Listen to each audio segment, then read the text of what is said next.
It's Wednesday, January 23rd, Thursday, January 24th, if you're on the East Coast or across the pond. And this, my friends, is Spaced Out Radio.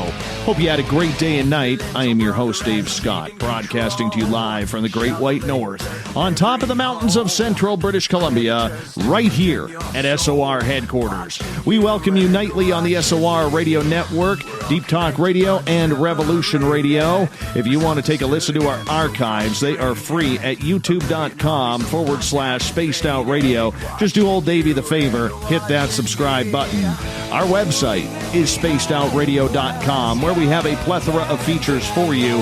You can rock out to Bumblefoot, go shopping at our Spaced Out Radio store right now, and read up on Captain Shirk's SOR, Newswire, and so much more. Tonight's show is brought to you by the YouTube channel Ensuho. Sebastian Martin brings high-quality messages to the masses. Head to our website, click on the Ensuho banner, and subscribe today.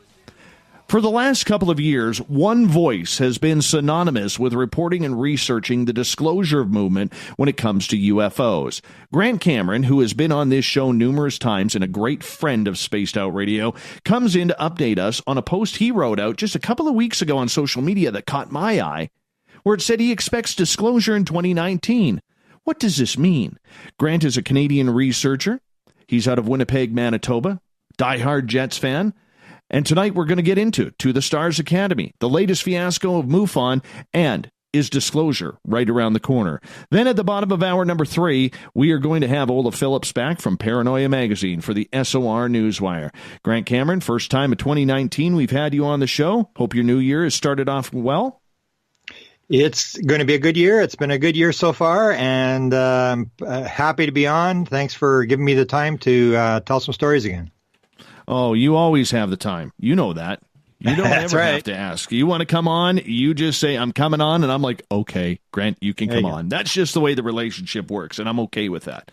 Beautiful. And by the way, I want to publicly thank you. After last year at the UFO con down in San Francisco, where you heard me speak for the first time publicly, you helped me get invited this year to the ACE conference in Toronto, Ontario. That'll be held in mid-September. So I want to publicly thank you for believing in me and what I have done and what I have talked about and helping us grow this show as well. That's very, very cool of you.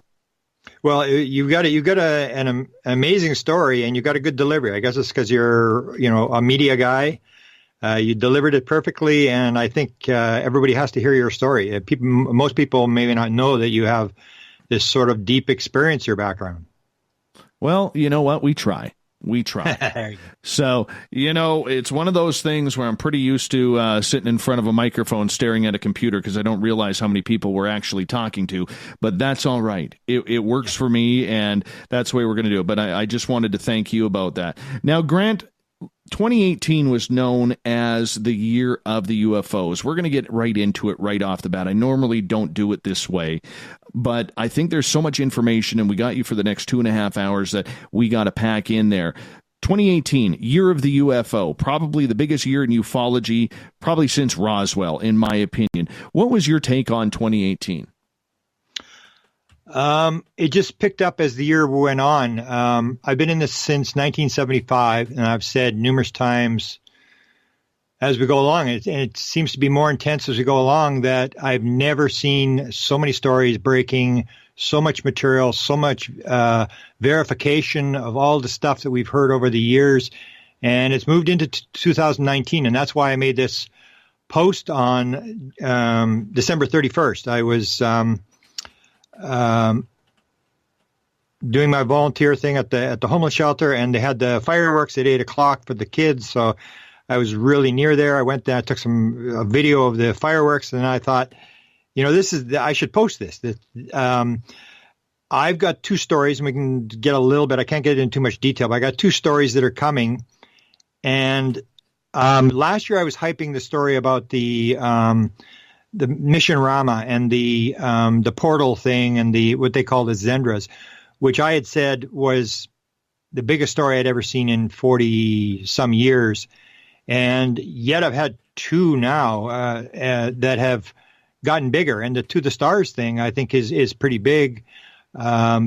people who haven't been in this as long as I have, I always say, I got in it just after they sort of invented the wheel, and there was nothing going on. People just do not realize what's going on now. That in 1975, it was basically just sightings, and that was it. I mean, it was ground traces, which haven't happened for 20 years. We had ground traces. We had UFO sightings. There was only about 3 or 4 abductions. There was the Betty and Barney Hill. There was the Shermer thing in 67. There was the Pascagoula thing in 73. And then Travis Walton happened right after my experience. Travis Walton was taken. So there was really no abduction stories. There was nobody knew anything about missing time. The first crash saucer lecture was not given until 1978 in the MUFON conference in Dayton, Ohio. And I remember being there when Len Stringfield gave this thing, and there was the death threats, and they had to move him to a different hotel. And so I was there when all this sort of stuff broke. There was no MJ-12. There was no crop circles. There was no experiencer stuff. There was literally nothing. It was basically just UFO sightings. And now we have basically a completely different world. And when I use the word disclosure in that post at the end of the year, I have a different impression of disclosure. So my thing is I go by the dictionary definition, which says disclosure is to reveal. So when the New York Times story came out, I said this was disclosure. This is revealing, because for people who may not know my background, I've written, I guess, 3 books on the whole disclosure thing, which I hate, and now I've got a 4th one coming out. But I just hate the story because it's all this infighting, it's all this secrecy, and but I've always had this idea that the government is gradually leaking this story out, and I can go back to my association with Bob Emenegger, who was involved with Gray Advertising. He was an assistant director at Gray Advertising in Los Angeles when he was approached by the Pentagon to put out a UFO documentary, and that was called UFO Past, Present, and Future in 1975, which became UFOs That Has Begun in 1979. And so I was there for that. I was there for the Bill Moore thing. I had a lot of contact with Bill Moore as that story was breaking, the whole MJ-12 story. I was with Bob and Ryan Wood in the 1990s when they got 3,700 pages of what's known as the new Majestic 12 documents. They were just being flooded with documents from all sorts of bizarre sources. And I was around when NIDS was around. I was in contact with Eric Davis when he was just leaving the NIDS organization. And I knew that all along the way that there was a group of insiders who started back in the days of remote viewing, who were all involved in the Emenegger documentary. So we have Hal Puthoff, Jacques Vallée, John Alexander, the whole group of them were there in 75.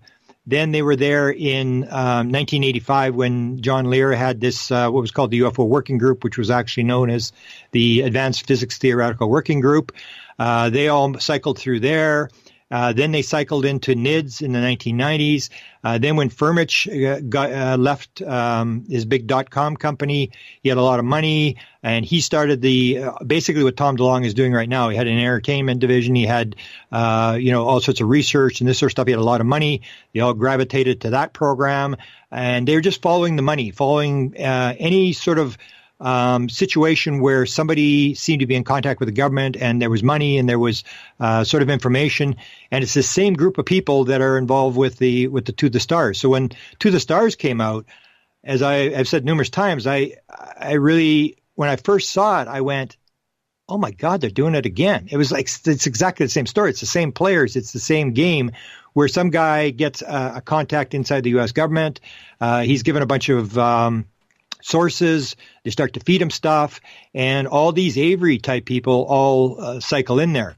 So when they made this what I call a disclosure in December of 2017 with this New York Times, Washington Post, and Politico, and I always emphasize to people, even though most people just sort of their eyes roll back and they just go back to the idea that it was the New York Times, I say you have 3 newspapers who never did UFO stories, and they all on the same morning, on a Saturday morning. And nobody releases a news story on Saturday morning. I mean, nobody reads a newspaper on Saturday morning. So they released it on Saturday morning. They released it basically the same day as Blue Book was shut. Blue Book was shut on the 17th of December.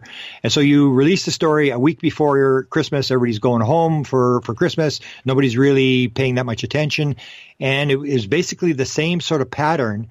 And so I saw that as a disclosure. That was one of these things where they were dropping it, and yet it had this plausible deniability. And each of these stories, the 70s, the 80s, the 90s, the Firmage thing, the Tom DeLonge thing, they all have the same sort of thing. Is a big item is released, it gets a lot of attention, and then when people like researchers who try to go get the FOIAs or try to get the stuff, it all starts to fall apart. And you can't confirm the videos, you can't confirm the documents, and then someone yells, oh, it's a hoax, it's garbage, and everybody runs away, and the story cycles out. So I say they've done this over and over and over again. Even I just released a 3-part series, a 3-hour presentation that I did on my radio show, and I'm not sure whether all 3 parts have played, but I do on Area 51. And Area 51 is exactly the same story. You have a guy that didn't belong on the base, he didn't have the proper credentials, and yet he passed 4 lie detector tests. He was on the base. There's no doubt he was on the base, based upon what I know, based upon the fact that Senator Reid investigated, and he came to the conclusion it was for real. And George Knapp, I know some of George Knapp's witnesses. I know George Knapp had some other sources that were confirming the story. So you basically have the same thing. So at the end of 2018, we have this situation where I get 2 new stories. And one is just an experiment I'm going to run, and one is the biggest story I've ever seen. It's the most amazing thing I've ever seen since 1975. And I was actually writing it up today because I'm going to put it in the Beyond Managing Magic. And it's basically the story that we talked about all the time. I remember dealing with Billy Cox. If people know who Billy Cox is, he writes for the Tampa Tribune or Tampa Herald in Florida. He used to be with Florida Today, and the odd article he got would go into USA Today. And I remember I first got contacted because I was doing the U.S. presidents, and Ronald Reagan in the 1980s was doing all these Ronald Reagan, the alien invasion thing. And he did a story, and I sort of gave him all the material on the alien invasions, how many times he talked about it, where he talked about it and stuff. So Billy Cox put this story out, and we got to be fairly good friends. I remember discussing with him, and I thought about it a lot during the 1980s. The whole scenario is, what would you do if, say, outside of 108 Mile House, suddenly there was a UFO crash? You're driving down the highway, and there's this UFO crash there. What would you do? How would you deal with the story? How would you try to keep it secret? How would you try to get the story out without them recovering it? And it was this thing, what happens if you actually got handed the disclosure story? And I think that the material that I've gotten, and I only saw some of it, I was approached to, I guess, make a release, or they didn't know what to do with it. And they showed it to me, and I can say it is absolutely the most dramatic thing I've ever seen. And so that's why I made the post, because I've got that, and I've got an item on my big thing is consciousness. And I'm going to run an experiment that has been done once before. And as I mentioned to you before the show, I said, I really don't want to get too much into this because this is a real far out experiment. It has been done once. And all I'm going to try to do is duplicate the experiment. I'm going to try to run it a second time. And if it works the second time, I've got another, a trans-channeler, very, very top trans-channeler. And if it works the second time, as I put in my proposal, when I was trying to gather somebody to do this experiment with me and nobody wanted to play the game, I said, if this works, we are no longer in Kansas. The whole world will change. So that's why I put the thing, because I knew I was going to do this experiment, and I had a lot of trouble after December 31st. I couldn't get anybody to play the game. Nobody seemed to be interested, or they thought I was crazy to do this sort of thing. And now I've got the number one person that I wanted on my list has tentatively agreed. I haven't got a firm agreement to do this, but I have a meeting in LA next month to discuss running this. So I have these 2 major things which are bigger than anything I've ever done before. I mean, I've basically have sort of canceled all my lectures after February. I'm doing Consciousness Life Expo, where I'm going to sort of get into this experiment and go through what I call contact modalities. This whole deal. We can get into that and bring this up later because it's an important subject. And I'm going to go through, I've got about 75 contact modalities in terms of how do we interact with the intelligence and how is the intelligence interacting with us? And a lot of people will say, oh, you know, they're just doing telepathy or they're just doing this and it's telepathy, there's channeling, there's, this kind of thing. And actually there's about 75 different things and they're all basically the same thing. So I was very excited on December 31st. I went, like, I can't believe, you know, I've spent since 1975 doing all this stuff. And suddenly I've got so much material that I was supposed to be writing this book. I told you I really haven't done anything for a month. I wrote a little bit today. The book was basically written already. And it's sort of a follow-up on To the Stars, on the original book, Managing Magic. And it's really nothing dramatic except for a couple of items, this one piece of information I'm going to put in there, and a couple of other things that people may not have thought about in terms of who in the DIA was operating and why they were operating and stuff like that. But it was basically just a rehash of what's happened, because my first Managing Magic book was written 8 months before Tom DeLonge went public. And in the book, you'll see I talk about Tom DeLonge, I talk about Jim Semivan, I talk about all this kind of stuff. And so I'm going to follow that up. And the only reason I'm putting the book out, I'm not actually going to put the book out, but because I needed a sort of a venue to put this new material I've got, because it ties into disclosure. And basically, in a nutshell, without getting into details, it basically will show, yeah, they knew all along. There's a bunch of people who've known for a long time what's going on. And I call it the Majestic 12 2.0, that we have the government who has covered up with these 12 Majestic 12 guys. And they ran this thing and they had all the answers and they didn't disclose anything. And then a lot of people, very smart people, scientists, engineers, researchers, were able to pick a couple of pieces off, and they were to gather this material. And you had this Avery group that formed where they all had some sort of interaction with the UFO phenomena. So they may have in intelligence, may have been involved in a crash, or they may have been involved in some sort of study, or they were military people or whatever. And they all had security clearances. And it was like the what's sort of termed the Invisible College that Jacques Vallée wrote in 1975. And they were a group of people who just quietly among themselves were talking. And they weren't like your level of researcher or my level of researcher. These are guys who actually have pieces of the puzzle. And they would sort of, talk to each other. They wouldn't talk to you and I.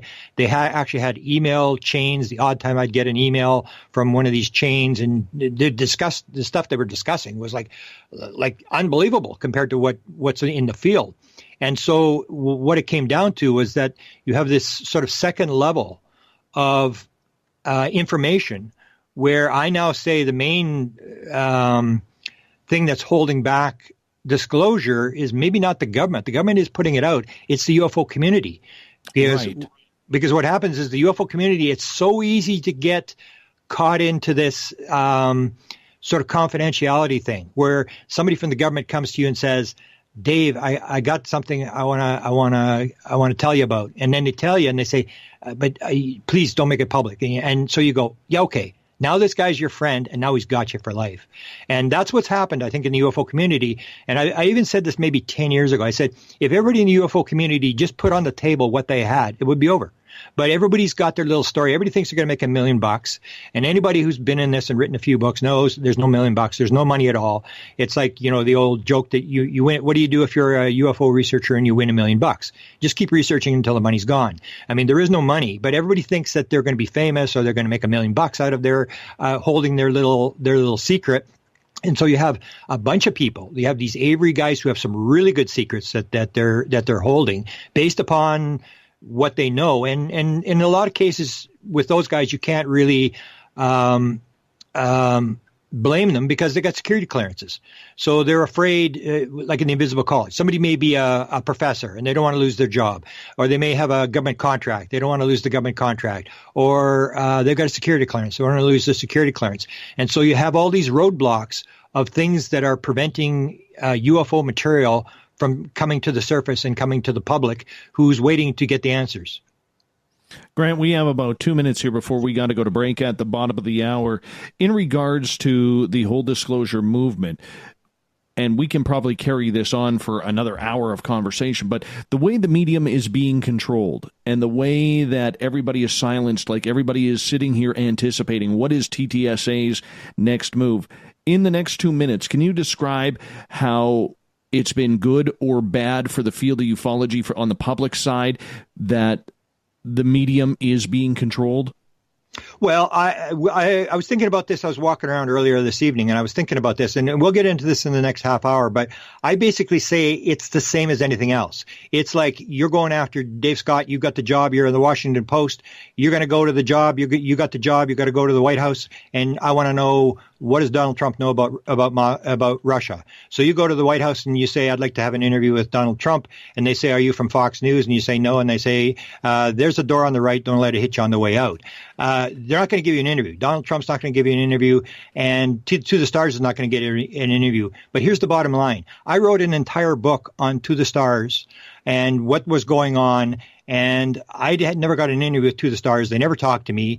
And so the way the game was played was, you do what I've always done, is I don't talk directly to anybody. I talk to the people who are talking to them. So those are the important people. And I will write the book. I will write the second book. And if they don't like it, well, Tom DeLonge stood up and said I was sort of messing it up and that I was getting things inaccurate and they had to keep cleaning up after me. Well, the response I had to him was, well, okay, if you got something I've got wrong, step up and tell me what it is. If you're not going to give me an interview, I'm going to do the best I can. I'm going to put the story out, and if you don't like it, if you want to challenge it, stand up at the plate and I'll throw you some pitches. So the whole thing is, it's controlled, but all media is controlled. So you have to find a way to get around people who aren't going to give you interviews. There's a lot of people around To the Stars who are talking all sorts of stuff. And those are the people I talk to. Even though I have not got an interview with anybody in To the Stars, I really don't care. I'm going to write up the story. And if they don't like it, too bad. I did the best I could.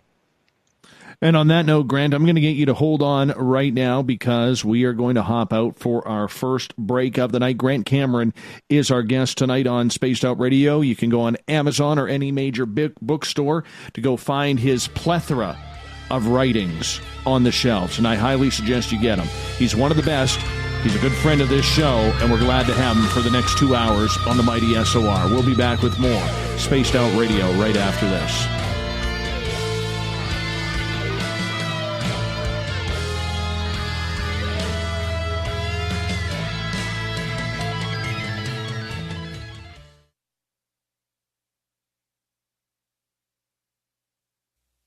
You're listening to Spaced Out Radio Live with Dave Scott on the Deep Talk Radio Network. A timepiece is a reflection of who you are, and what better way to show off the real you than with an Escape watch? Escape is a lifestyle brand accessorizing your days and nights. Choose to escape and create the life of discovery that you deserve. Dream, play, unite with your own personalized Escape watch. Head to escapewatches.com. There is no time like the present to enjoy your escape. Use promo code SMF2017 for your 20% discount today. Looking for a place to advertise at a very reasonable cost? Look no further than Spaced Out Radio. SpacedOutRadio.com has an advertising tab that you can click to check out our daily, weekly, and monthly packages to play on the radio, or our website including social media. From commercial spots to banners, we have it all. Check out our competitive pricing today. You know, it's hard being the bad man of ufology, but that's just the way that I like it. This is Chris George Zuger, and I'll be hanging out with Dave Scott and SOR scientist Chris Cogswell for Reality Paranormal, the second Wednesday of every month. And our job is to break it down and come to conclusions as to what is really going on in the supernatural world. I'd love for you to join us right here on Spaced Out Radio.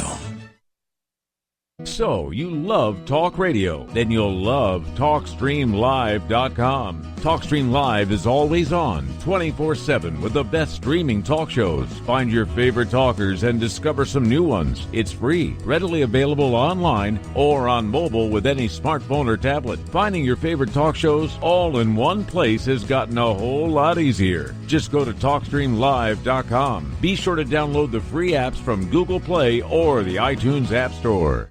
Hi there, this is Geraldine Orozco from San Francisco's Bay Area Meditation.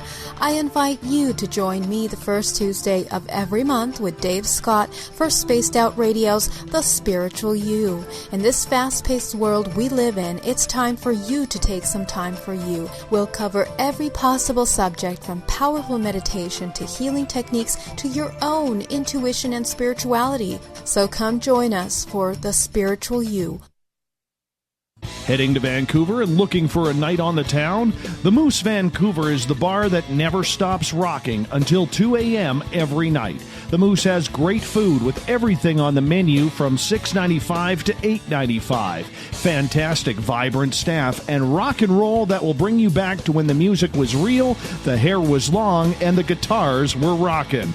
Get your party on at the Moose Vancouver, the official party bar of Spaced Out Radio.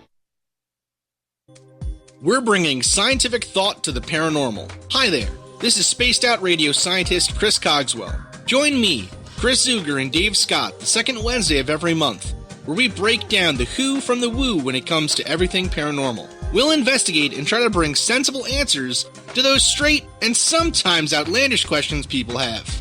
Hey, not everything has an answer, but we'll do our best. Listen in to Reality Paranormal only on Spaced Out Radio. Hello, this is your guitar man, Ron Bumblefoot Thal, and I have to tell you, I love the response I get for Little Brother is Watching from Spaced Out Radio fans. It's amazing how music can inspire and make people think deeper about what's going on in the supernatural world. You can head over to my website, bumblefoot.com, to check out my music, my guitar workshops, my touring, even check out some of the hot sauces that I'm working on. And make sure you keep on listening, because with Spaced Out Radio, you know Little Brother is watching. Did you know Spaced Out Radio runs 7 days a week? Hi there, this is Tessa Nicole Thomas, and I'm here to take you on a paranormal journey each Saturday and Sunday night. Why change the station when you have it all right here? Together, we'll hang out and share some strange and scary stories. And don't forget, we have Psychic Sundays as well, so come tune in Spaced Out Weekend.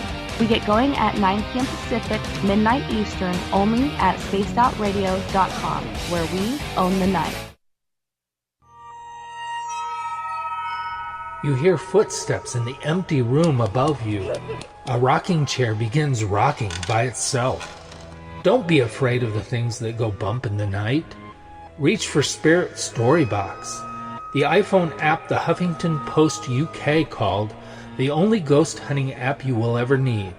Spirit Storybox. The spirits are telling their stories. Are you listening?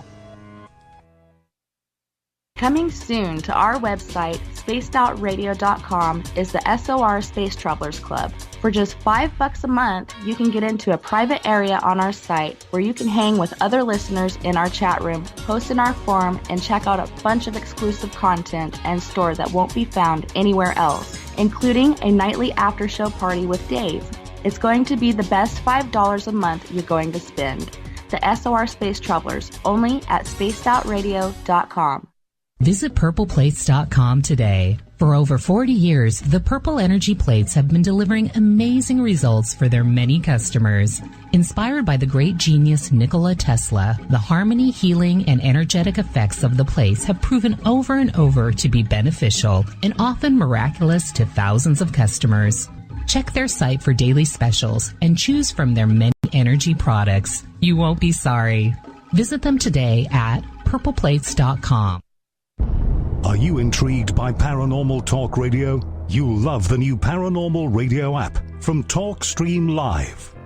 You'll find a great selection of talk shows covering UFOs, ghosts, strange phenomena, and much more. Download the Paranormal Radio app now and start listening to the very best in paranormal talk entertainment, including the network you're listening to right now, the Paranormal Radio app, free in Google Play and the iOS App Store. Are you tired of being blocked, shadow banned, or placed in jail for simply posting your thoughts on social media? Social Media Freedom can take care of that for you. Social Media Freedom is the newest and one of the best free new apps that allows you the freedom to post what you want when you want. It takes seconds to download from your app store. Come join the tribe at Social Media Freedom. It's time to set yourself free.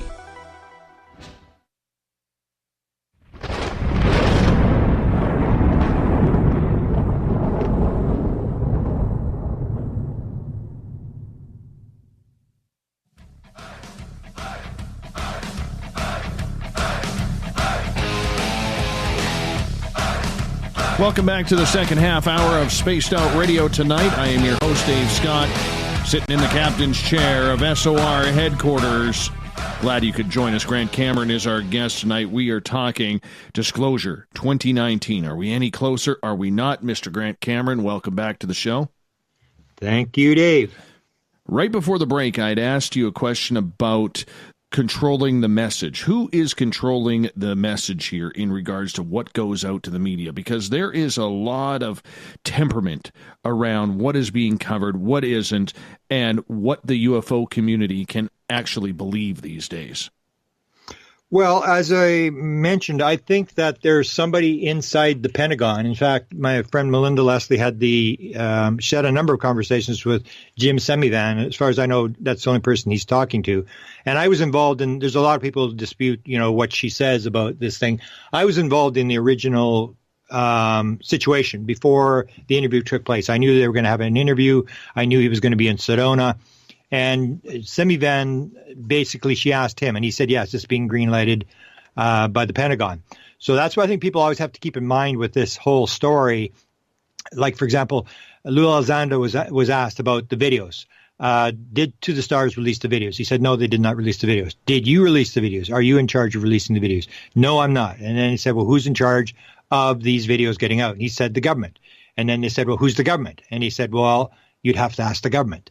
And that's the whole thing, is who in the government is greenlighting this project. Now, I think in some cases it may be Ron Pandolfi or somebody in that area, because I think the DIA actually is you have all the agencies like Air Force, Navy, Army. They gather the material. It goes up to the DIA. The DIA does the analysis, and then it goes up from there.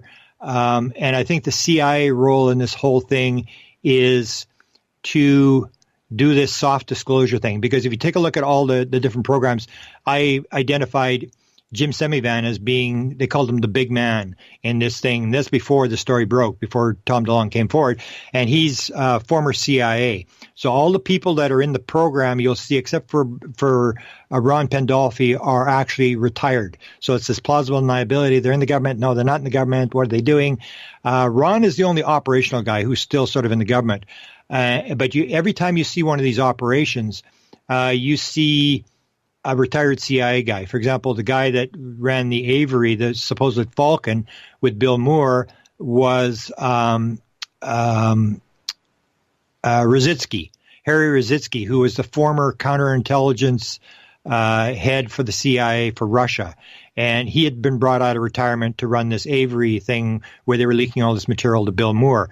And Bob Emenegger was getting his material through the CIA. He said that when they did the shooting of UFOs past, present, future, there was a guy by the name of Dick Betsky who was on the set the entire time that they filmed. Every time they were filming, this guy was there.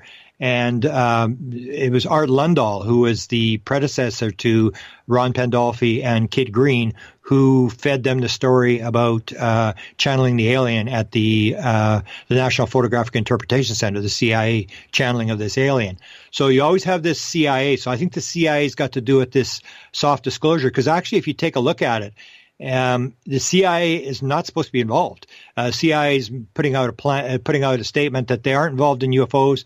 They haven't been involved in UFOs since the Robertson panel in 1952. They don't do any of this kind of stuff. Plus, they're a foreign intelligence agency. So the question is, why are people like Ron Pandolfi dealing with the UFO community? And if you've seen my Facebook, you can actually see that Ron actually actually came onto my Facebook and replied with his name on my Facebook site.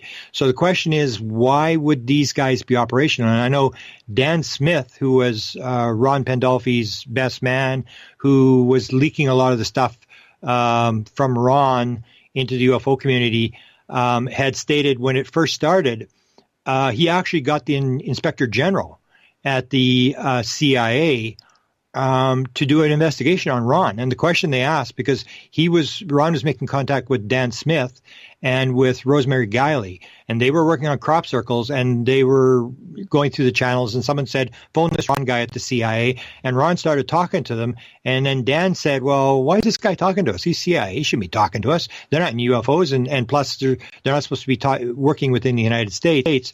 And apparently, according to Dan, there was a $100,000 investigation done, and it was determined that whatever Ron Pandolfi's doing with UFO researchers, it's been authorized, he's doing what he's supposed to be doing. And then there was another one with Straub, who was on the Intelligence Committee in 1995, where Dan went to him. And he had 3 meetings with this guy, and he was bringing up the UFO and his idea of eschatology and the world. And Straub told him, he said, I really can't talk to you about it, just to say to you that the people that you're dealing with are, I can't remember what the word he used, were highly credible people, or something to this effect. That you're dealing with sort of the A team of this stuff, and it's coming from the Intelligence Committee. These guys have a job to do. So that's what you have, is you have somebody inside the government who's authorizing, and that's why the delays are coming. You mentioned during the break about the delays. The delays are not Tom DeLonge mixing it up, because when the New York Times story, before it broke, if you were watching Tom DeLonge's, it was either Twitter or Facebook, Tom DeLonge actually posted 2 days before the New York Times story. He said, oh, another delay. Ugh. And it was almost like Tom DeLonge had given up, that they kept promising they were going to do this stuff, because I maintain that everybody should get on their knees and thank God for Hillary Clinton, John Podesta, and Barack Obama, because I say this is where it started. They greenlighted this thing, and when they lost the election, they lost all the power. They couldn't do anything, but they were going to roll this thing out. And so that's why there was the big delay in 2016. It was supposed to come out, because I was dealing with Chris Bledsoe, who was part of he had all these contacts with Tom DeLonge, and he was telling me it's coming out, it's ready to, they're going to drop this thing. And then they lost the election. And then you had that from December all the way till October 11th, when they had the news conference. There was this long delay, and everybody was saying, oh, Tom DeLonge, he's full of it. He's making up stuff. It's another delay. It's the same old story. And even Tom had given up. So that's what I think people, and that's my opinion, people have to realize that it's really not them. They're basically on the hook to whoever is authorizing this stuff. And that's when you look at the Tom DeLonge story, how it started. Everybody has this idea that Tom put this group together and that he's the Messiah and stuff. And I keep saying whatever good things he did and how he ran this thing and moved it along, he did not set up this thing. He had an invite to Lockheed Skunk Works, to a party that they were having in the parking lot for the families, and he was told to come. They knew he was into UFOs. He had a big conspiracy website in 2011, 12, 13, and he was putting all sorts of bizarre UFO conspiracy and paranormal stuff on this website, and they invited him to introduce the president, who would have been Robert Weiss, the head of Lockheed Skunk Works. And he said, well, I'll do it if I can have 5 minutes with the president. And he started this pitch about how you've got the population, you're trying to drop this story, because he was working with Stephen Greer. So he knew a little bit about what was going on. He was big with Stephen Greer before he broke away and got into evil aliens. And he was telling Weiss and the head scientist at Lockheed, he said, you guys are trying to get this thing out. You're messing it up. You're not making any headway with the young people. I've got all these Facebook people. I got all these Twitter people. I've got this power. I can get your message out. And that's when the guy, I don't know which guy, said, oh, this might actually work. And that's when they said, okay, go home. First they asked him, well, what about the conspiracy stuff? Well, what's with the conspiracy stuff? Your website. And then he was sort of trying to talk out why he had this crazy website up there, and that made him the perfect candidate, because he said, I'll get approval of everything that you give me, and basically he was exactly what they wanted. And that's when they said they sent him an email and said, meet outside the Pentagon at this time in this place, and he flies to the Pentagon, and he meets these two intelligence guys in this room or whatever it was, and that's when they said, these things like this do not happen in Congress. They do not happen in the White House. They happen when a couple of guys like us decide to move the ball down the field. And then they send them to NASA. NASA sent them to Ames. Ames sent them to the aerospace in Colorado, and that's when he met the first general, and then they sent him to the general at Wright-Patterson Air Force Base, McCaslin, and then McCaslin sent up all the rest of the guys. So he contacted John Podesta. He made that contact, but the rest of the contacts were given to him. He basically sat there almost the same as Bill Moore. Bill Moore, the same thing. Bill Moore was very famous for writing the Roswell book, the first that brought out the Roswell name. If it weren't for Bill Moore, nobody would even know what Roswell was. It didn't happen in Roswell. It was because he wrote the first book on Roswell with all the witnesses and the military and documents and stuff like that. And he was contacted 7 days after he went on the news thing where he's promoting the book, and that's when he gets the two phone calls. One from Richard Doty in Albuquerque, and the other one was from Roland B. Evans in Offutt Air Force Base. And they both said to him, you're the only guy who knows what you're talking about. And they played into his ego, and they said, we're a group of people inside the government. It's the same story. We're a group of people in the government that has decided that we need to get this story out. And that is probably true. There's people inside the government who want this story out, and they're operating this program to get it out slowly. And they're up against people who believe it's the devil. They're up against people who have big aerospace contracts, because if you're going to put out, anti-gravity, zero-point energy, whatever, if your aerospace company, Boeing, Lockheed, this is not what you want. You do not want someone taking away your business. So there's going to be all sorts of opposition to these people. And so I think they have to move carefully. But I do believe there's a group inside the government who has decided to move the story into the public, but do it slowly, almost like Kit Green, who was the predecessor to Ron Pandolfi, who had run the Weird Desk from the 1970s till about 1985. And he was the control officer for the remote viewing program in the 1970s, dealt with all the UFO stuff that was coming in. And he was asked in an interview about the whole disclosure thing. And he said, well, what would you do if you had to deal with this thing? And he tells the story. He said, well, what you do is you put out a bunch of memes, and you put out a bunch of crazy story about the reptilians eating your kids and all this kind of stuff. And then if the story gets out, everybody's going to go, well, are they eating the kids? And they go, no, they're just here visiting. And then you go, well, what's the big deal?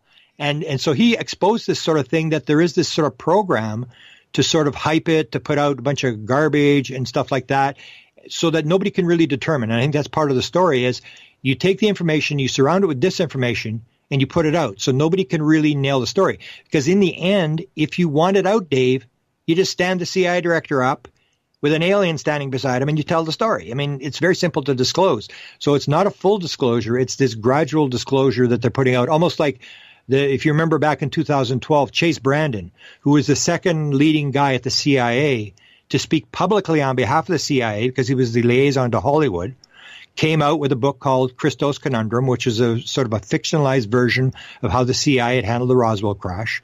He said the book had been reviewed numerous times by the CIA, and I assume they told him change this, change that, alter it, fictionalize the whole thing. And that's what he said. If you want a good read my book. If you want to learn something, read between the lines. So this is basically what I think they're doing. They're fictionalizing the story, and they're putting it out so nobody can really verify it, and yet they're telling you the story. Because in the end, they're going to have to tell the story. And you either tell the story your way, slowly, the way you want it to told, or you have the thing drop where you lose control of the story. They're just trying to control the story, and there's people inside the government who I firmly believe want this story out. Grant, I want to ask you about that. I understand that they want to try and control the narrative. There's a lot of factions at play here. All right, whether it's, public security, public outcry, the religious community, the scientific community, all of that, I understand. But on the flip side, are they trying to control the message for the sake of what's best for humanity, or are they trying to control the message for the sake of protecting their own secrets, whether it's little gray guys hanging out from the Roswell crash, whether it's this alleged deal that goes way back, whether you believe it or not, about Eisenhower cutting a deal, trading humans for technology. What could it be? Does it run that deep? I'm not sure I understand your question. Give me your question in a different way. I'm not sure I understand what you're getting. The way they are controlling the message, because that's what we've been talking about. Yeah. You just stated that they want to bring it out their way. Is it because they're trying to protect national secrets that they've known for years? They know who's been abducted. They know about Roswell and the aliens that came there. They've had them stored. Or are they doing it for the sake of mankind, that they figure mankind is not ready for something like this? I think, the more I look at it, the more I think that they don't know as much. You hear all these stories that, we're flying to other star systems, and we've got, crafts and giant things that go to Mars and all this sort of stuff. And when you start looking at it, the more I look at it, the more I think, no, they really don't have anything. They know it's real. They've got crash material. If you listen to Eric Davis went on Coast to Coast, and he said, yes, we got crash material. I don't think he should have said it. He probably regretted saying it.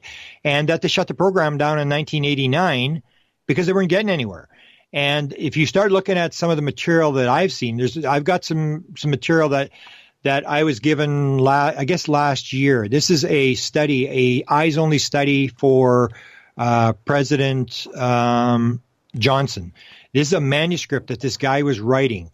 And the daughter or the niece had this material. This guy went and got 100 pages of the best material from this 300-page stuff that was making up this manuscript. And he was going to write the story about this eyes-only study that was done for President Johnson. And we look at Blue Book and we say, they shut down Blue Book because it was, is a scam. They knew what was going on. And yet at the same time, they have this study. And the people that were in the study, it was unbelievable. And when I released the names, I've talked I've put the names out in lectures. If you look at the names, it's the same group. It's like you got the head of Lockheed Skunk Works, so they had Kelly Johnson on this group. They had Arthur Lundahl, who was the head of the Weird Desk, and now you got Kit Green and Ron Pandolfi.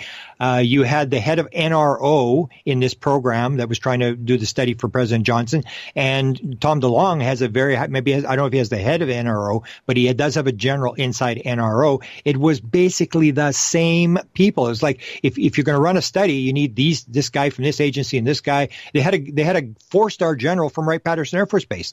Tom DeLonge had McCaslin, who was only a 2-star general. So it was the same type of thing. And what they I saw the conclusion in the thing, and it was basically, yes, there are UFOs. Yes, this is a very mysterious phenomena, and we're trying to figure this thing out. And when you look at the Nimitz thing, you look at that, or you're going to put Diane Pasulka on your show. Diane had talked about she's interacting with this, whatever you want to call them, the Invisible College, the Cosmic Club, or whatever. And she stated that she said, maybe it could be Russian, maybe it could, and they were. She said they were treating her like she was stupid. Like, no, Diane, we don't have this kind of stuff. This is way beyond what we've got. And you start to see this more and more and more, that, the Nimitz thing that's flying around, nobody seems to be able to control it. Yes, we're picking it up on radar. Yes, we have some ideas about how the propulsion system may work, but I don't think we really have as much material as people think we have. They're trying to figure this thing out. And that's where it comes to a story that's just broken that I was in the middle of. And I don't know if people know this. I was in the middle of this story. And this is a story about Joe Firmage. And Joe Firmage was this guy. It was U.S. West. It was $2.5 billion tech company. And he had this experience in the 1990s where this alien comes into his room and he says, I want to go to space. And this being looks very, very upset with him and said, why should I help you? And he said, because I'm willing to die for it. And he gets some sort of download from this being, and he quits U.S. West. He resigns, and he goes in. He sets up this organization to study UFOs. He funds the new Majestic 12 documents to $250,000. He does a documentary for them. He's throwing money around, the same as Bob Bigelow's throwing money around. And you take a look at what he's got. and this whole story about, does he have a machine that works, or is this all a scam? And a lot of people are saying it's a scam, and I'm saying, no, he has this thing that he's trying to levitate 1 inch off the table. And so Joe Firmage, I put a question through to Joe Firmage and said, ask Joe Firmage, does the U.S. government have secret space program? And basically it came back, Joe said no. And here's a guy who's got a pile of money, or he had a pile of money at one time. He has all sorts of contacts. He knows everybody. He has all sorts of aerospace industry contacts. Why would he be trying to levitate something an inch off the table if we've got all this technology? And you run up this over and over again, where you start looking at what they're doing and you realize, like, wow, maybe they really don't have anything, that they're trying to figure this thing out. Or even this this latest piece of material where Linda, this arts parts piece that Linda gave to the stars, this layered piece of metal. And Linda got this idea because the British had released the fact that terahertz energy was involved with John Burroughs' injury, and that this terahertz energy was involved. And so they got the idea, Hal Puthoff got this idea that if you bombard this piece of metal with terahertz, it will float. And so Linda said, okay, well, let's do it. And then Hal Puthoff said, well, we don't have a machine that will produce the terahertz in the strong enough frequency to do that. And she said, well, no, it's in the black. And basically Hal seemed to tell her, no, we don't have it in the black world either. So you start going to these things like, why would Bob Bigelow not just get something from the black? Why is he still doing little sheds that he's going to put on Mars? Because that's where the money is. Why is Musk? You say, well, Musk is going to Mars. It's this leading edge. He's using 4,000-year-old technology, rockets, to go to Mars. It appears like there's really nothing there, and that the whole thing about we got all this super technology and all this kind of stuff may all just be military hype. Grant, we got to hold you up right there. I want to ask you, coming into the next hour, about your thoughts on Harry Reid begging Congress for UFO money once again. Hour number 2 with Grant Cameron, premier world UFO researcher, coming up right after this.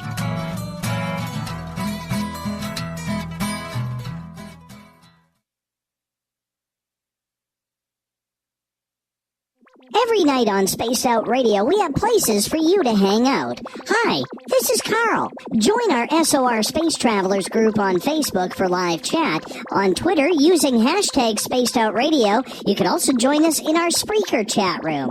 Check us out on Instagram at Dave Scott SOR. All of our archives are free on YouTube at Spaced Out Radio. By the way, I'll be watching you at your window until you do. Bye! Looking for the stories of the strange and weird that you will find hard to find anywhere else? Check out the SOR Newswire on our website. Our writers, led by Captain Shirk, are scouring the world for the oddest and most bizarre stories we can find. Everything from weird crime to suspenseful and paranormal. We're working hard for you to bring you the most intriguing news of your day. Check out the SOR Newswire at spacedoutradio.com today.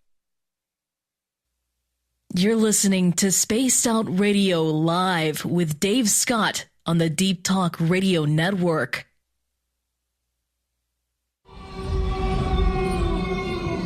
Hey, this is Canadian paranormal investigator Mike Moore.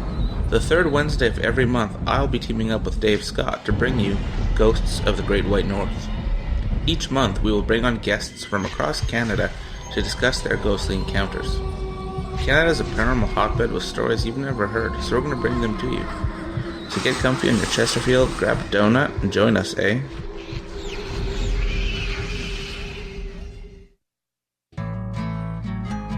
Looking for a place to advertise at a very reasonable cost? Look no further than Spaced Out Radio. SpacedOutRadio.com has an advertising tab that you can click to check out our daily, weekly, and monthly packages to play on the radio, or our website including social media. From commercial spots to banners, we have it all. Check out our competitive pricing today. Visit purpleplates.com today. For over 40 years, the Purple Energy Plates have been delivering amazing results for their many customers. Inspired by the great genius Nikola Tesla, the harmony, healing, and energetic effects of the plates have proven over and over to be beneficial and often miraculous to thousands of customers. Check their site for daily specials and choose from their many energy products. You won't be sorry. Visit them today at purpleplates.com. Get your horns up with me on Spaced Out Radio. This is Ron Bumblefoot Thal. Come tune in to SOR where you can hear me rock out with Little Brother Is Watching, the official theme song of Spaced Out Radio. And then come on over to bumblefoot.com where you can find out about my tour schedule, my music, and everything else. Bumblefoot.com keeps you up to date on what I'm doing and the best way to stay in touch with my music and music camps. Sign up for my newsletter at bumblefoot.com and remember, Little Brother Is Watching. So, you love talk radio? Then you'll love TalkStreamLive.com. TalkStream Live is always on, 24/7, with the best streaming talk shows. Find your favorite talkers and discover some new ones. It's free, readily available online or on mobile with any smartphone or tablet. Finding your favorite talk shows all in one place has gotten a whole lot easier. Just go to TalkStreamLive.com. Be sure to download the free apps from Google Play or the iTunes App Store.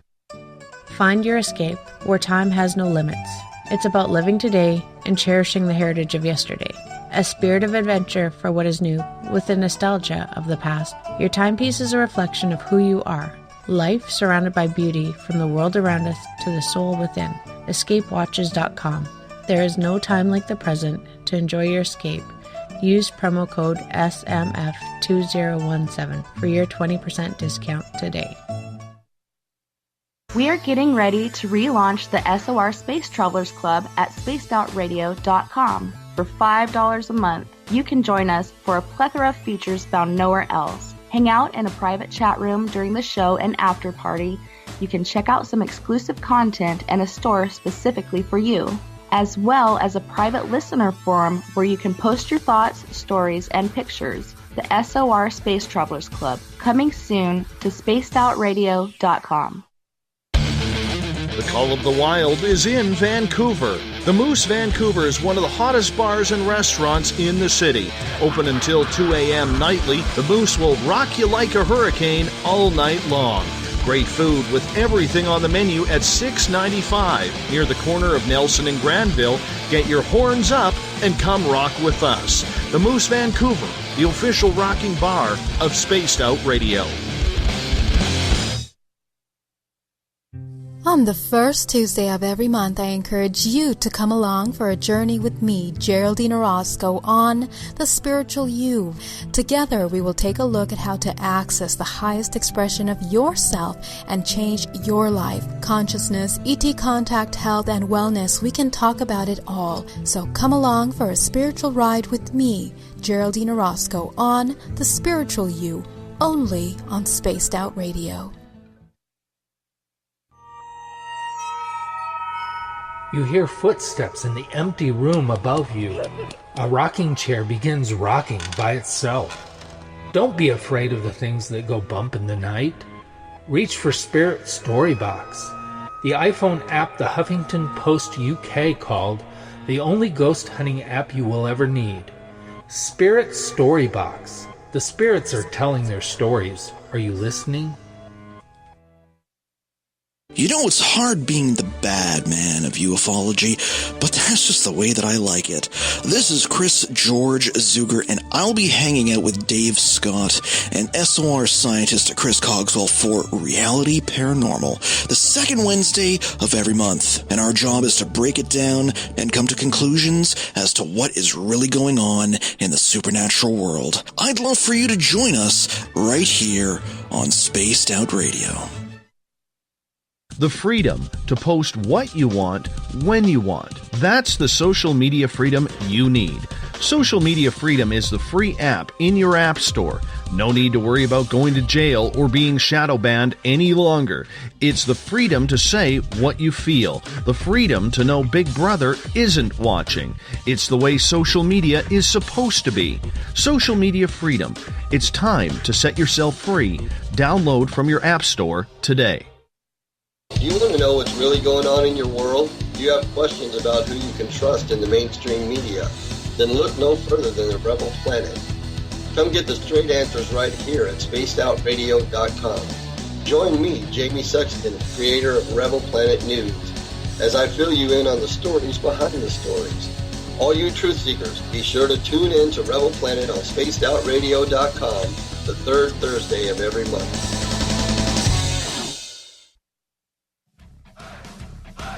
You're listening to Spaced Out Radio with Dave Scott.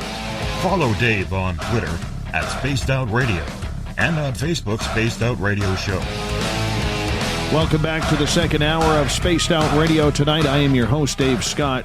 Glad to have you with us. Tomorrow night on the show, Nancy Rhines joins us to talk near-death experiences. We get going at 9:06 Pacific, 12:06 a.m. Eastern at spacedoutradio.com. Hi to everyone listening in on the SOR Radio Network, Deep Talk Radio, Revolution Radio. Good to have you with us. And don't forget, you can check out all of our archives at youtube.com/Spaced Out Radio. Just do old Davey the favor, hit that subscribe button. Desert Clam has set the password for tonight in the SOR Space Travelers Club. Trinitrophenylmethylnitramine. Holy cow, I think I got it. Trinitrophenylmethylnitramine is your password. Make sure you use it wisely, Space Travelers, as the Clam sets the password each and every night right here on the mighty SOR. Our website is spacedoutradio.com, where we have a plethora of features for you. Rock out to Bumblefoot. Go shopping right now at our Spaced Out Radio store. We got a lot of swag. T-shirts, hoodies, socks, pillows, you name it, we got it. And of course, there's Captain Shirk's SOR Newswire and so much more. Grant Cameron is with us tonight talking Disclosure 2019. Is it going to happen? Is it not? Let's look at the evidence that Grant has with us. Grant, welcome back. Well, thanks for having me back. Two things I want to get into this hour with you, and then we'll get to some audience questions. Harry Reid. He has come out once again, the former Nevada senator, saying we got to start throwing more taxpayer money and funding into UFO research to find out what the hell is going on. Now, this didn't get as much press as it did back in December of 2017 when the New York Times article came out. But this is pretty substantial news to be starting 2019, is it not?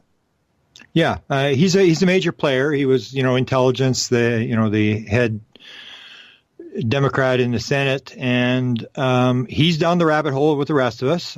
He was involved in the original Area 51 story. He was friends with George Knapp. In fact, I think George said the first person he ever told the Area 51 and Bob Lazar that story, he told it to Reid, and that Reid went and investigated, and I don't know what evidence he had, but he believed that the Bob Lazar story was true. And you got to remember, he was a senator from Nevada, so he would have access to what was going on Area 51. So and George said over the years, he and Reid would talk UFOs all the time. They would, be talking about whatever other story they were doing, and then they would go on their own to a corner, and his aide was not allowed to be there, and they would sit and talk UFOs. So he's been talking UFOs, and then he really gets down the rabbit hole when this DIA guy comes along, because a lot of people may not realize there was the ATIP program, but it didn't start with UFOs. It started with this ASAP program, and the ASAP program was to study paranormal phenomena. That they were going after the Skinwalker Ranch. So the majority of the money was headed for Skinwalker Ranch because they wanted to get all this paranormal stuff. And I'm giving a lecture Saturday morning where I'm going to talk about what's called the apport phenomena. And when you had the original remote viewing program, it wasn't just remote viewing that they were doing. They were also doing what's it called psychokinetics.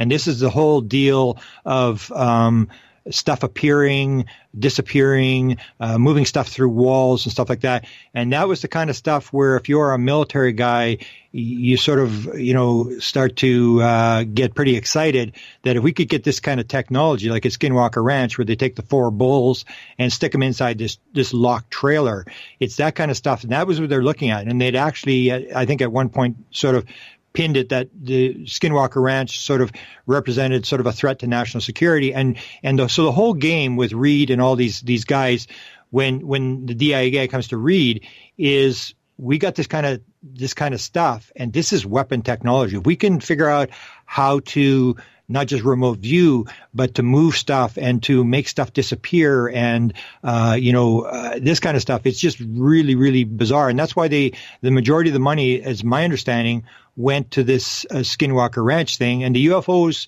the ATIP thing sort of came later. It was sort of a spin-off. So they were after this thing, and in the United States, there's three basic rules. It's money, money, and money. It's all got to do with money, and it's got to do with enemies. So Reid is playing the game. They're all playing this game where we have this possible technology. The phenomena is real. It exhibits this unbelievable technology, and either we're going to get it or the big bad Russians are going to get it. And we've got to do it first. And I think they actually believe that, this is a game that we've got to win, almost like with the remote viewing program. The only reason they ran the remote viewing program in the 1970s was because they found out the Russians were working on it. And it came down to, you don't have to believe it. That's not necessary. It's the possibilities. What if we decide, now this isn't true, and the Russians develop it? We're in a lot of trouble. So I think that's what it all came down to. And Reid is trying to get the money, and they're trying to move it into Congress, keep it away from the executive branch, and open it up in terms of getting some funding and working. And I think it's basically this whole idea that this is going to advance the United States of America. We're going to have all this advanced technology we can use for weapons, and then we can spin it off into the public to build all sorts of new inventions and stuff like that. Almost like, because that's the way it's always worked. If you go back to World War II, you see that almost all the technology in the United States has been a spin-off from military stuff. So you have, radar, which is now used. GPS was a military invention. Teflon, jet engines, all this kind of stuff all came. And so the military gets it first. So they have all the money, and that's what they got. They want more money. They want to fund this program so they can gain control of this technology. And then the way it always works is that it'll spin off into new types of cars and new types of inventions and stuff like that. And that's the way it's always worked. So that's, I think, is the basic thing that Reid is behind, is that he's pushing it, and he's down the rabbit hole. Same as there was actually Reid and these other senators. So you had Inouye, who was very interested in the subject. You have this guy from Alaska, the senator from Alaska, who had a UFO experience in World War II as a pilot. And then you have John Glenn, and sometimes I show the video of John Glenn on the Fraser Show. I don't know if you ever saw this video. John Glenn, from reports, and I think George Knapp even stated he was in a room one time where the discussion of UFOs was going on, and Glenn was there, and Glenn was very much into it. And on this Fraser Show, it's almost like they dropping disclosure again, where he goes on the Fraser Show and it's this joke. And I don't know if you've seen the episode, but Fraser's talking. Yeah, where he's talking about, we saw this stuff and we couldn't talk about it. And Fraser is arguing with the girl in the control room. And meanwhile, he's basically outing this whole thing, and that, this is all for real. And so you say, well, was this just a joke, or was this sort of something that Glenn wanted to drop to say, I'm into this thing and this stuff's for real? So you had these senators who were very interested in the whole thing, and they were the guys that pushed the money to get the money. It wasn't just Reid. They wanted this thing out. And so what I say they're trying to do is they're trying to put it into Congress. And that's why they went to the New York Times, the Washington Post, and Politico, rather than coming to the UFO community, because the UFO community, it's like talking to the choir. I mean, there's no point. So what they want to do is they want to shift the attitude of the general public to help finance this technology, which they think is involved. Recently, as in yesterday, Nick Pope was on Tucker Carlson with Fox News talking about UFOs, disclosure. Yeah. And the one thing that, and I'm not a Tucker Carlson fan. Personally, I think, I don't know, I'm just not a fan of political pundits being, or calling themselves journalists and choosing sides. And I'm not a fan. But the one thing I give him credit for, when it comes to the UFO subject, he's taken it very, very seriously. There's been no X-Files music. There's been no Star Trek music or making fun of or light of this subject. He seems genuinely interested in seeing what he can do to out this. And he has talked to some big players on this, from To the Stars. He's talked with Harry Reid. He's talked with numerous other people, David Fravor. And yesterday it was Nick Pope about this. Why do you think he is not letting this UFO story go? Well, I guess he has, for some reason, maybe he's had an experience, or he's bought into it. He figures there's a story here. And so that's why I think they're going to people like him, is because they're going to give him, he's going to give them the message that they want out. And that's where we've talked about this before. They're not going to come to you and to me, because it's like every other issue. I mean, they're going to go to the people who will put out their message. So Trump will go to Fox News all the time. And if you've got somebody who's going to put out the story the way you want it, I call it the embedded journalist type thing, almost like World War II, where they used this William Lawrence guy, the science editor for the New York Times, that they read him in on the Manhattan program and told him exactly they're building the bomb and all this kind of stuff. And he's the guy that puts out the press release when they detonate the Trinity bomb. He's the guy that puts out the thing that the ammunition dump had blown up. He puts the cover story out. And he's actually on the second plane that drops the second atomic bomb in Japan. And then he comes out with a statement the Japanese had it coming to them. So you have people who will be embedded journalists who will do the story the way you want to do it. And they learned this through wars. So in the Vietnam War, you had all sorts of journalists running around and they had access to everything. And you had these horrific photos of dead people and troops and some little girl with no clothes running down, and they're dropping napalm and stuff like this. And they've learned that in order to control the story, you have to have embedded journalists. So now when you go into a war zone, if you're a reporter, you get to go with the troops, but you're controlled as to where you go and what you do. And it's basically controlling the story. And I don't think the UFO story is different than any other story. They're going to spin the story the way they want, and they're going to put it out the way they want to put it out and control the narrative. Do you think, though, that it is a turning point in the mainstream media, that even though they are being fed, whether it's by the government, whether it's by To the Stars, that at least they're starting to take this seriously? Oh, absolutely. I mean, when you get, major papers like New York Times and Washington Post who have never done stories and putting it out, and then you get the guy from the Hill who asks the question in the White House press room, and you don't really get any stories. I can't think of one in the last year or two where it's, chuckle, play the X-Files music. It's a lot different reaction by the mainstream media, and that's who they're talking to, is the mainstream media. They're trying to get a general message out to the public in order to get this financing through the Senate. And you can see because when they did the Senate thing, the Armed Services Committee, and that's why you go to the Armed Services Committee, because it's got to do with weapons. They didn't go to the aerospace or the Outer Space Committee or anything like that. They went to the Armed Services Committee. And so the message is this thing's for real. We got to work on it. And then you put the threat thing out, the Russians, the bad Chinese, all this kind of stuff. And we got to work on this thing. And I think they'll probably be successful, especially if they drop a number of videos. I've heard up to 200 videos. And again, it comes down to when you ask them, they said, well, we're waiting for the next. We don't have a pile of videos. To the Stars does not have these videos, and we're going to release them when we want. We're waiting for them to approve some more videos. And that's why I keep saying there's somebody in behind this thing that's greenlighting this thing. And for whatever reason, because if you know the story, first they said, they're going to do a drop in January, then it was February, then it was March. And then Melinda Leslie, who's a friend of mine, apparently posted on a board somewhere that she had talked to Jim Semivan, and Jim said that no, it's called off, or nothing's going to happen. I asked Melinda, she didn't reply to me, but it appears that maybe nothing's going to happen. There's a delay, but I don't think it's To the Stars, because if To the Stars had the video, I'm sure they would drop it, because they're taking a lot of bad press in terms of the fact that, okay, here's Tom DeLonge, it's another promise, he's scamming us along again. They're taking a lot of bad press if they had the videos, I think they would drop the videos. There's somebody in behind that is handing this stuff out to them. And for whatever reason, whether there's some agency in the government that's blocked it or they've run up against some opposition, and people have to remember that it's not going to be a clean thing where there's a unified government where they just decide to do something.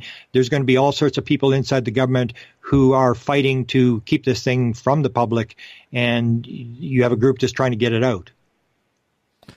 In regards to the way the alternative media has presented itself in this case, where everything is going through George Knapp, I like George Knapp. I think he is a great reporter. He's earned a lot of respect, but there's a lot of people claiming that he's bought. He's bought and paid for now.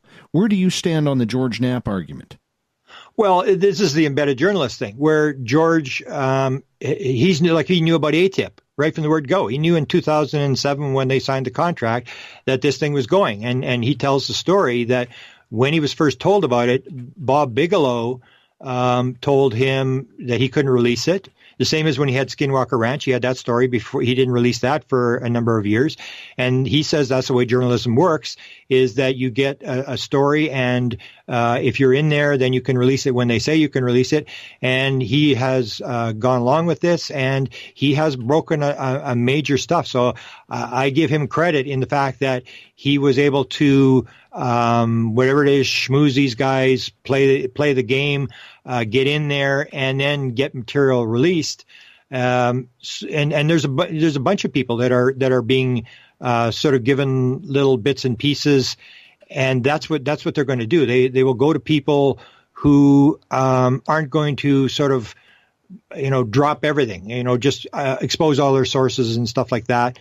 So it's this idea of them going to the people who are doing it the way they want to do it. And I can't really blame the reporters. That's the way it is. The way I work, and I mentioned this earlier in the show, is because I'm not going to get an interview with Tom DeLonge, although there was at one point, there was actually sort of an offer that maybe they would talk to me because they wanted, to straighten out and make sure I'm not putting out bad stuff or whatever. But that kind of stuff I would never do, because I don't want to be compromised in terms of them saying, okay, now we'll give you this, give you that. I don't really care if I know about the story. I know I saw a UFO up close in 1975. I know this is for real. I'm more my main purpose is to get it out to the public. So it doesn't help me if I know all the secrets and I've been compromised and they tell me exactly what's going on. In fact, I got that offer from Ron Pandolfi, or not from Ron, from a guy by the name of Kevin Elber. And they wanted to put out a documentary, and this is the same sort of thing. They wanted to put out a documentary on the Avery. And I came up with most of the names that people use for the Avery are my names, which I got from a guy by the name of Habib Azadadel out of Great Britain. So I put out the names, and I sort of became, I was, with Bill Moore. I sort of knew the Avery story. And so Kevin approached me and said, I want you to help me work on this documentary. We're going to talk to all the Avery guys, and we're going to tell this story about these people inside intelligence and stuff. And it's going to be put out as a documentary, and we're going to tell the true story and whatever. And basically said U.S. intelligence said to talk to you. And I said, well, what do you mean U.S. intelligence? I'm a Canadian. Why would U.S. intelligence give me anything? Because I firmly believe that if it's classified, they're not telling anybody what's going on unless they want to use you for something. And he said, well, you can have an executive producer thing. And I said, what am I going to do with an executive producer? I don't care about an executive producer. And he said, well, if you're on the inside, you know 100% of what's going on. If you're on the outside, you only know about 10 to 15%. I said, well, I'll take the 10 to 15%, because what good does it do if I know what's going on and I can't tell Dave Scott and I can't tell anybody else? So I've always stayed removed from the people, whereas George Knapp is talking directly to the stars. He's talking directly to all these different people. And I always stay one step removed from the people, because I never want to be in a position where I get to be friends with whoever is putting the material out, and then I have to cut their throat by dropping the material. So I always stay removed from it, and I may not have as much material as everybody else, But that's the way it's worked, and it works that way in anything. Where if you're in the White House or if you're a reporter, you can't get an interview with Donald Trump. So then you go and you try to talk to the guy that delivers the McDonald's for Donald Trump, and you try to find out from him what's going on, or the whoever in the White House will talk to you. And that's the way it works. You get as close to the source as you can, and you try to stay out of the story where you don't get sworn to secrecy and stuff, and you do the best job you can of putting it out. So a lot of these guys are talking, and I listen. So I have a list of people, and you had Danny Silva on, and he uses the same rule. And what I say is, I take a look at people like George Knapp, Eric Davis, Jeremy Corbell, and I know that these people are like people who know Donald Trump. And I can't get to the stars, but I can listen very carefully to what George Knapp is saying. And I believe that George Knapp is telling the truth. George Knapp is doing the best he can. And I listen very carefully to what they say. And I detail all that stuff. And I have a lot of people, not directly into the stars, but around to the stars. And I have this list of people, and I listen very carefully to what they say. And I think even by secondhand people, you can determine pretty much as to what's going on. Why haven't they gone after any other media sources in the alternative? Well, because that's not the way they've decided to control the story. They want the major media. The alternate media is talking to the choir, and they don't want to talk to the choir. They're trying to get funding inside Congress for whatever money they want for, this kind of stuff. And it's all got to do with money. So they're all going to have jobs. They're all going to have, consultant things. And Tom DeLonge will be famous, and he'll have, aerospace contracts and get a cut off of these. And in the end, it'll all pay off. But that's the game they've decided to play. Whereas what do you and I offer them? I mean, basically nothing. I mean, we can't really add to what they're doing. We're the choir. They're trying to find the best way to get it to the public, and that's not you and I. We have very limited audiences. Although with me, because some people listen, because I've written the books on it, and some people will listen to me. So from time to time, I can tell that people are sort of feeding me material that they sort of want out there. They don't want to identify the fact that they're telling it. But we don't have the things. Plus, we're not going to play the game the way they want to play the game. We're going to, ask questions they don't want to ask. It's, for example, in this situation where it appeared at one point that I may get an interview with To the Stars, I basically went, well, I really don't know. I don't really know if I want to make an interview. Like, what are you going to do? So you get an interview, say, with Lou Elizondo. What are you going to do? You're going to ask him a bunch of questions. And if he doesn't want to talk about it, he's not going to tell you. He's going to tell you exactly what he wants to tell you. And that's what I heard. This is a story that Jim Semivan supposedly told about John Alexander telling John Alexander telling Lou Elizondo not to go to UFO Congress. He said, you go to UFO Congress and you're going to make a presentation, and they're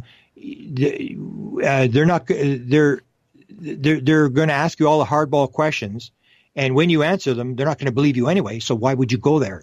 And so it's the whole thing is why would you fight against people who are going to challenge you and this kind of stuff? So even though I at one point appeared I may be able to talk to them, I figured, well, no, if they want to tell me something, they can send it to me. They can tell me. Right. And so there's really no point because they're not going to tell you. Grant, thank you. We're going to go to break here. Grant Cameron is our guest tonight. We're talking Disclosure 2019. Does it happen? Does it not? We'll find out more after this.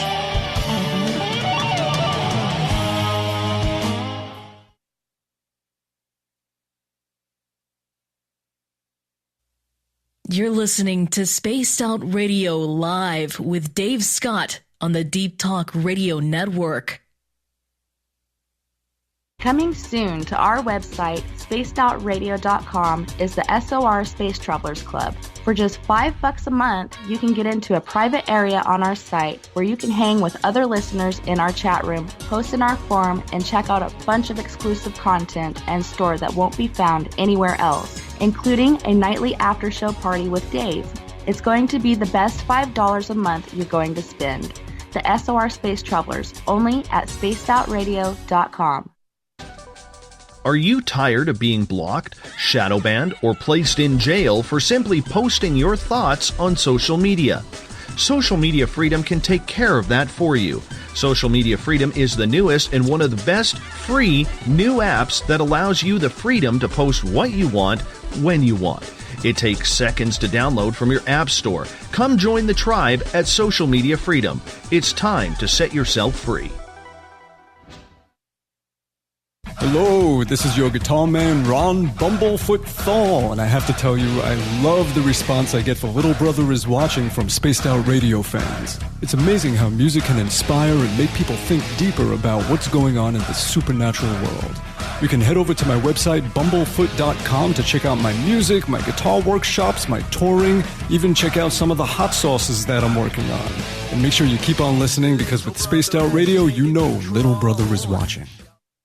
Did you know Spaced Out Radio runs 7 days a week? Hi there, this is Tessa Nicole Thomas, and I'm here to take you on a paranormal journey each Saturday and Sunday night.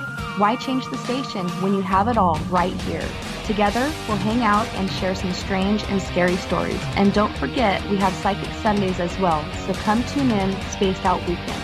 We get going at 9 p.m. Pacific, midnight Eastern, only at spacedoutradio.com, where we own the night.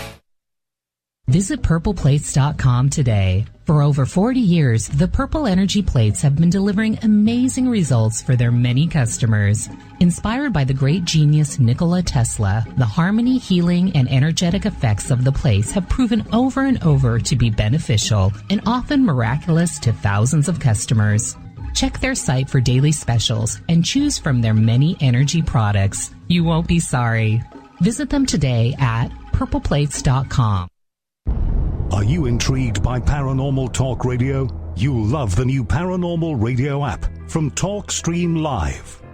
You'll find a great selection of talk shows covering UFOs, ghosts, strange phenomena, and much more. Download the Paranormal Radio app now and start listening to the very best in paranormal talk entertainment, including the network you're listening to right now, the Paranormal Radio app, free in Google Play and the iOS App Store.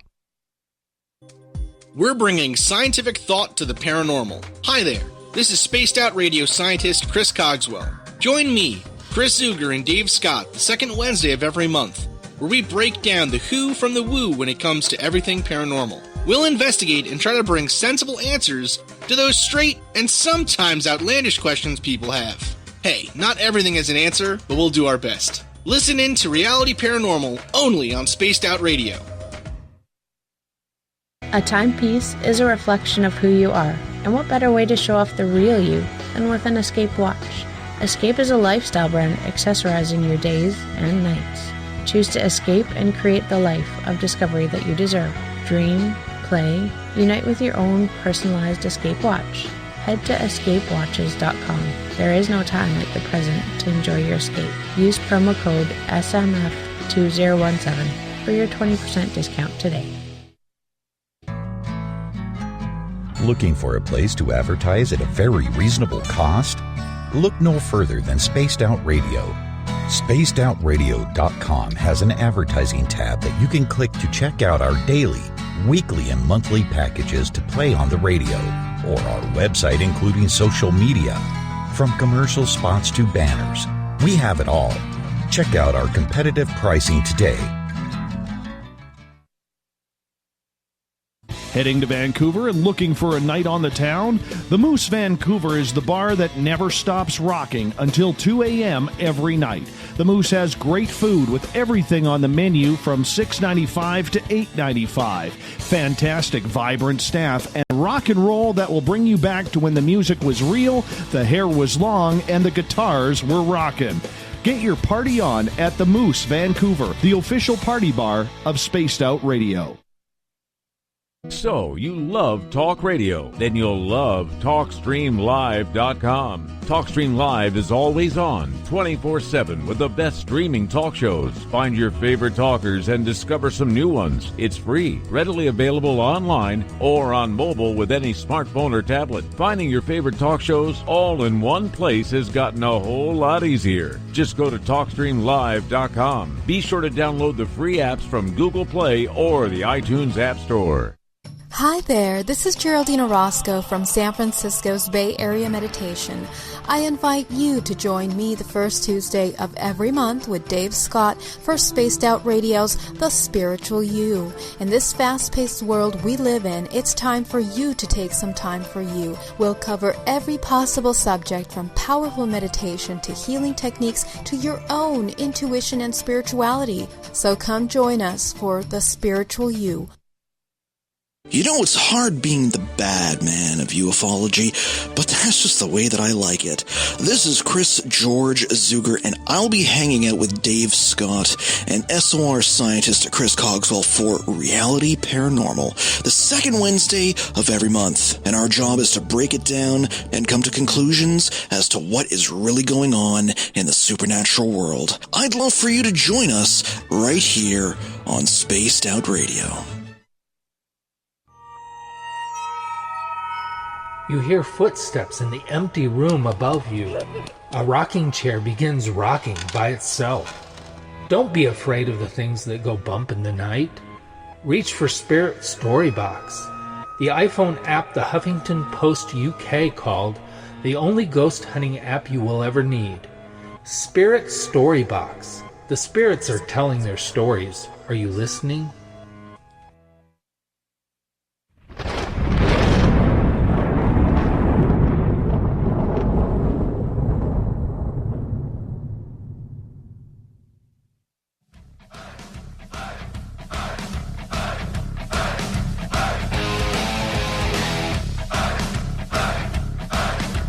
We're past the halfway point of Spaced Out Radio tonight. I am your host, Dave Scott. Great to have you with us.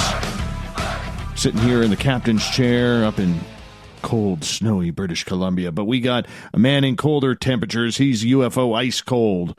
The Iceman, Grant Cameron. How's that? Live from Winnipeg, the coldest major city in the world.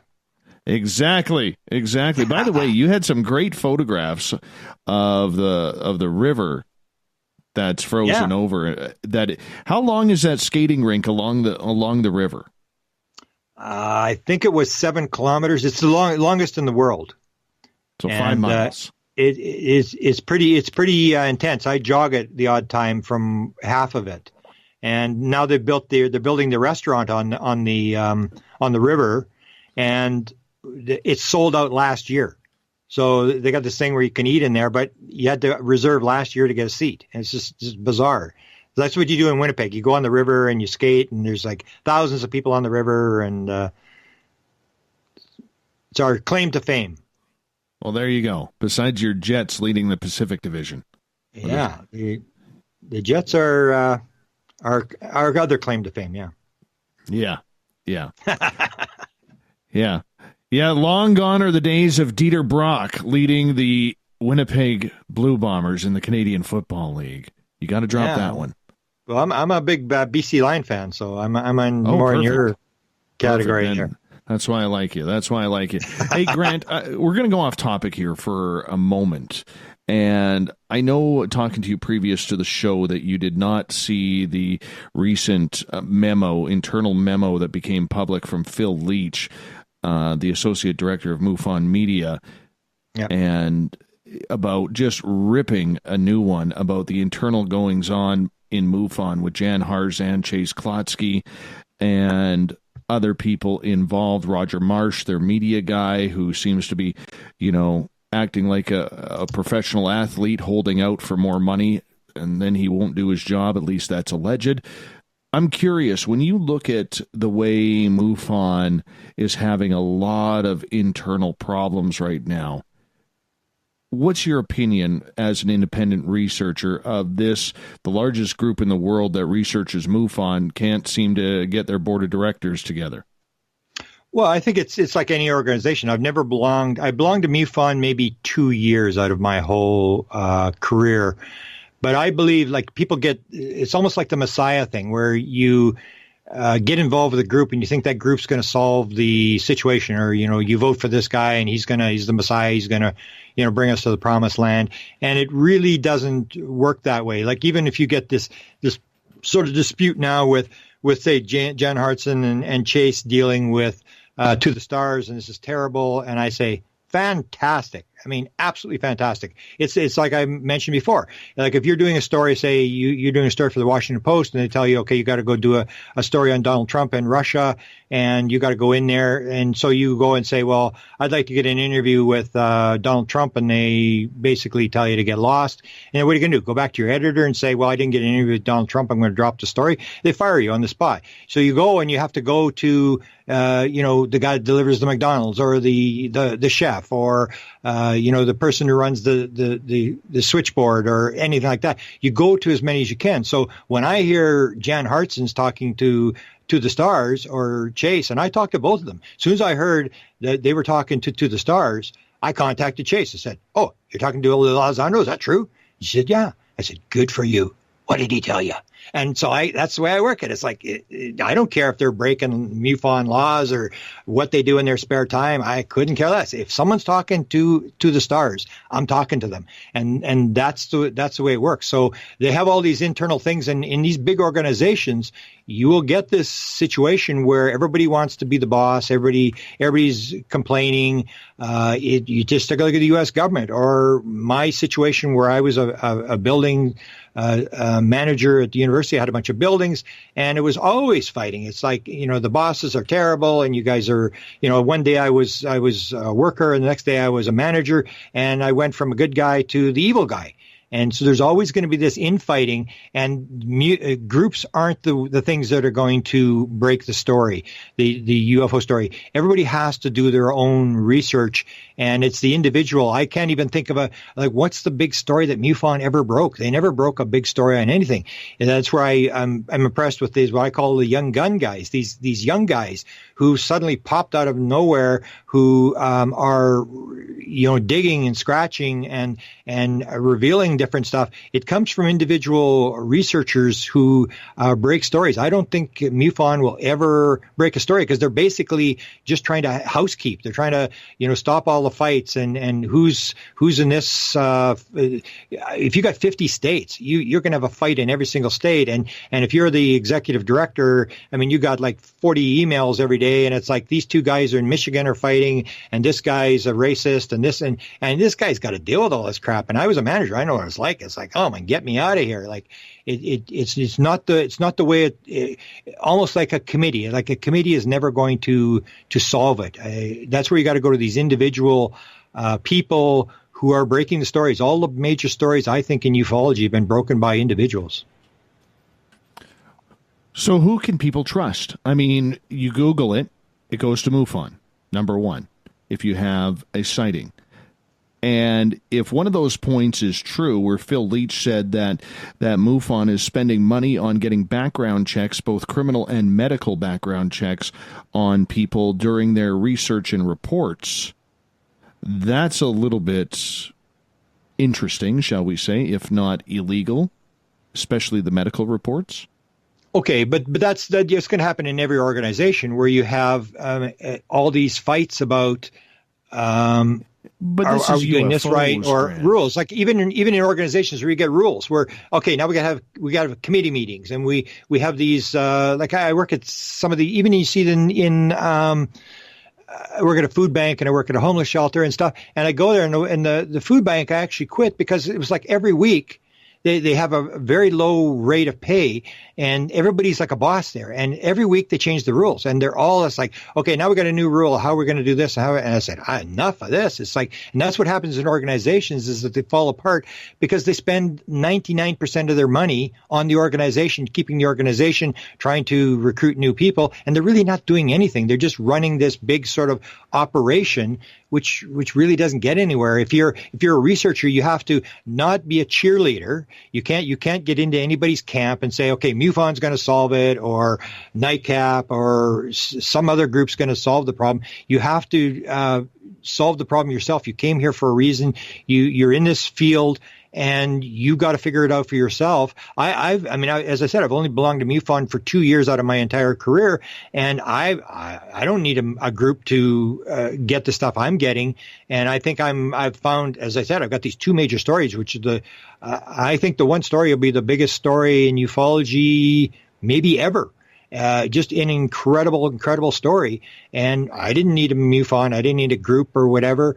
People have to not be a cheerleader, not be a debunker, be a researcher. Just do your job and contribute what you can, make your stuff public.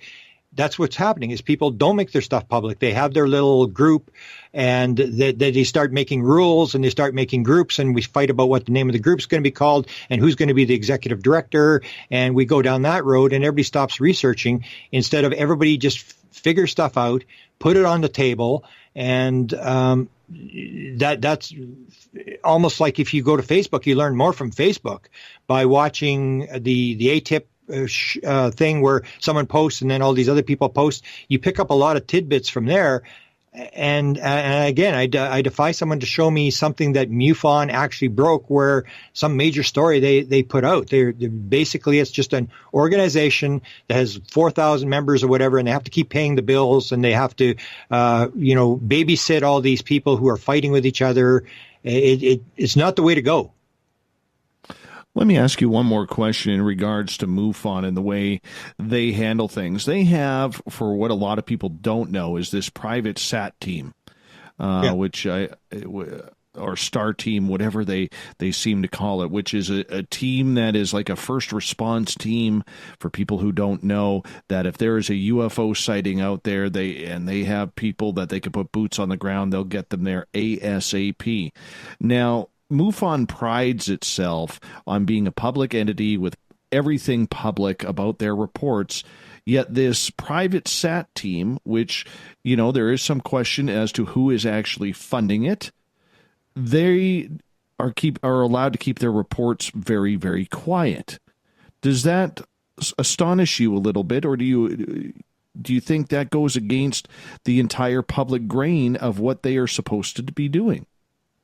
Well, again, I would say in every organization, you're going to get that, where you're going to have like the, special committees, and you have in any organization, you're going to have these sort of secrecy things. That I worked at a university, and I always tell the story that I had the keys to the president's office, 8 vice president's offices, human resources, payroll. I had the keys to everything, but it didn't really mean I knew what was going on in there. That you have these sort of groups that have more power than other groups, and that's the way organizations work, where you have this thing. And the other problem that I forgot to mention is when it comes to MUFON, this is old stuff. This is 1970 stuff. If you have like this, we're still back in the thing. People need a real good UFO sighting, like up close, where they forget about the sighting stuff. Sighting stuff, I basically say, is basically a waste of time. We're basically back to trying to prove to our friends and our neighbors that UFOs exist. Forget it. Let's get to the thing. UFOs exist. It's here.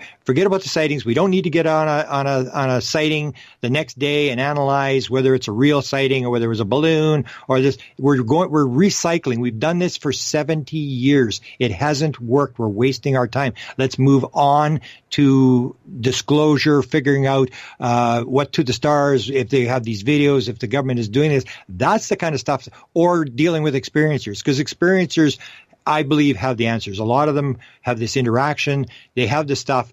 In terms of putting a team on the ground because some sighting, and then analyze, where it was in the sky and checking all the radar and was there a plane in the area. This is the stuff we did back in the 40s and the 50s and the 60s. And all it's going to do is get you to one position where you're going to say, yeah, this is for real.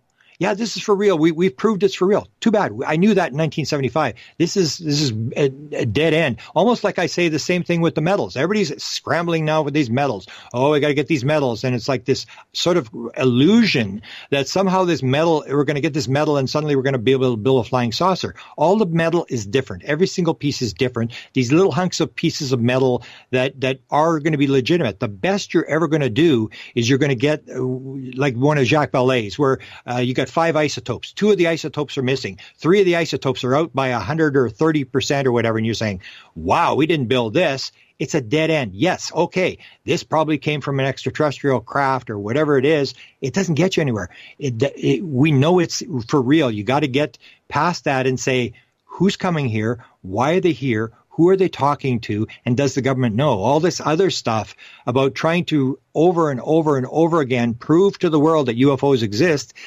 is a pointless exercise. It may get you to the point where everybody believes, but then you have to start all over again, and you've got to determine, okay, it's for real. I knew that in 1975. Now what are we going to do? I guess what I'm looking at here is in regards to, the public persona. If you're claiming that you're going to be open and honest with, being a society and there for the public and everything you're doing. I mean, it sounds like a Democratic Party. We're here for you. We're here to make your life better and your life easier. But we're going to have this little side secret thing where all the juicy stories go, and we're not going to tell the public about that. To me, that sounds, not very credible. And to a lot of people, that's what happens in organizations. Though it's the same as the White House. I mean, you go and you have the government, and you have these little circles inside circles. And just because the government is, it's even different. I mean, you don't have any money in MUFON, you don't have any money in To the Stars, and we expect them to be open.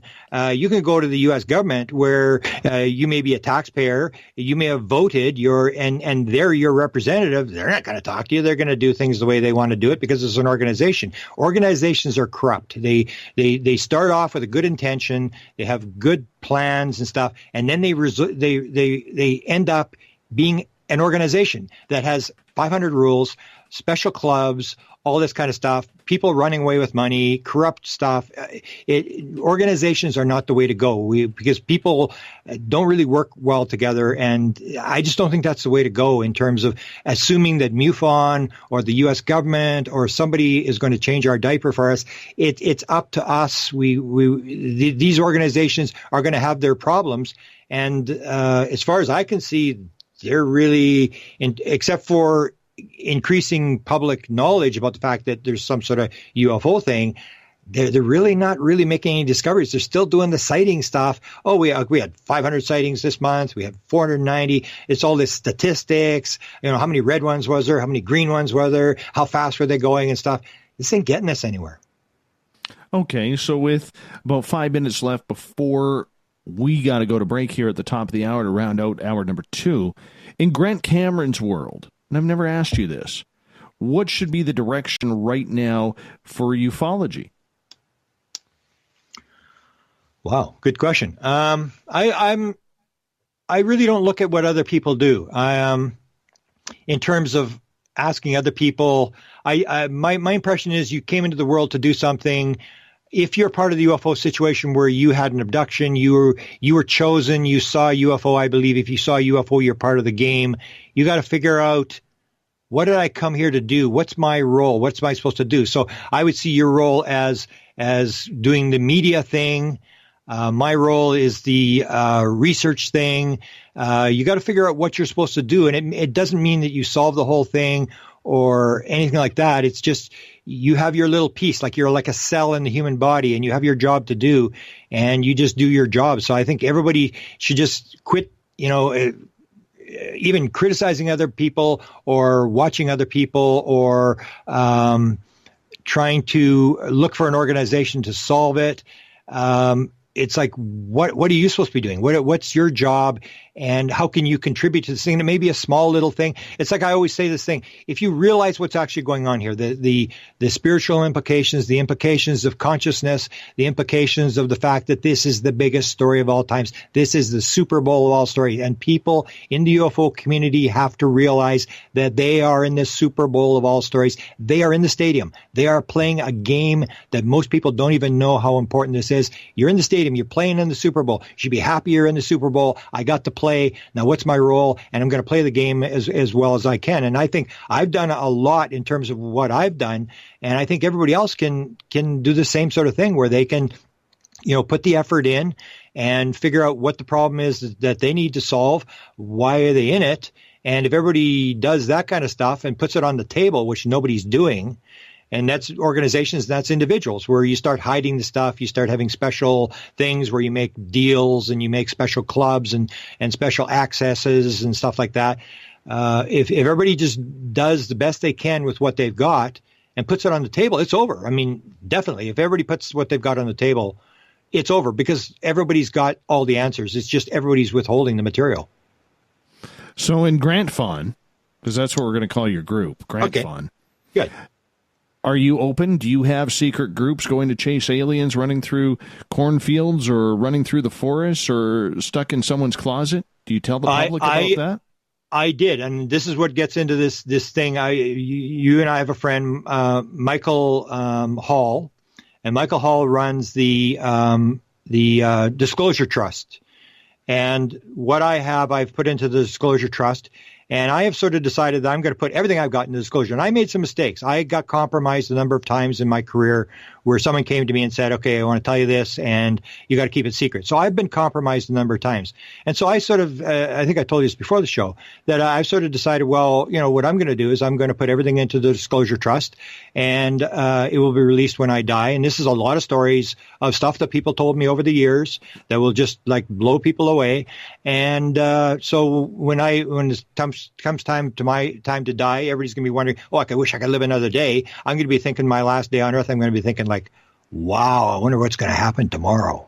It's like, because you put the stuff, and that's the thing is I got compromised as well. And I apologize for the times when people swore me to secrecy on stuff and stuff like that. But now I don't. In the last couple of years, I don't. When people say, I want to, don't keep this, I say, don't tell me. You tell me before that you want this kept secret, and then don't tell me, because I'm going to tell everybody. I mean, it's enough of this, everybody swearing everybody else to secrecy. So I have some stuff that was told to me a number of times over the years, and I've put it into Michael Hall's trust.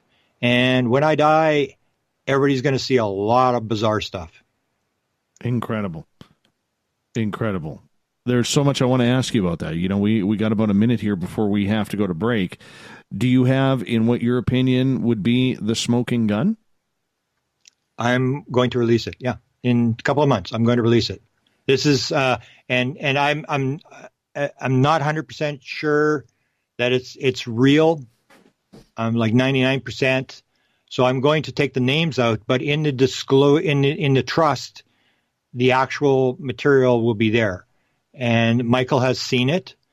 So for now, I'm going to release, take all the names out of it. It's explosive enough without the names.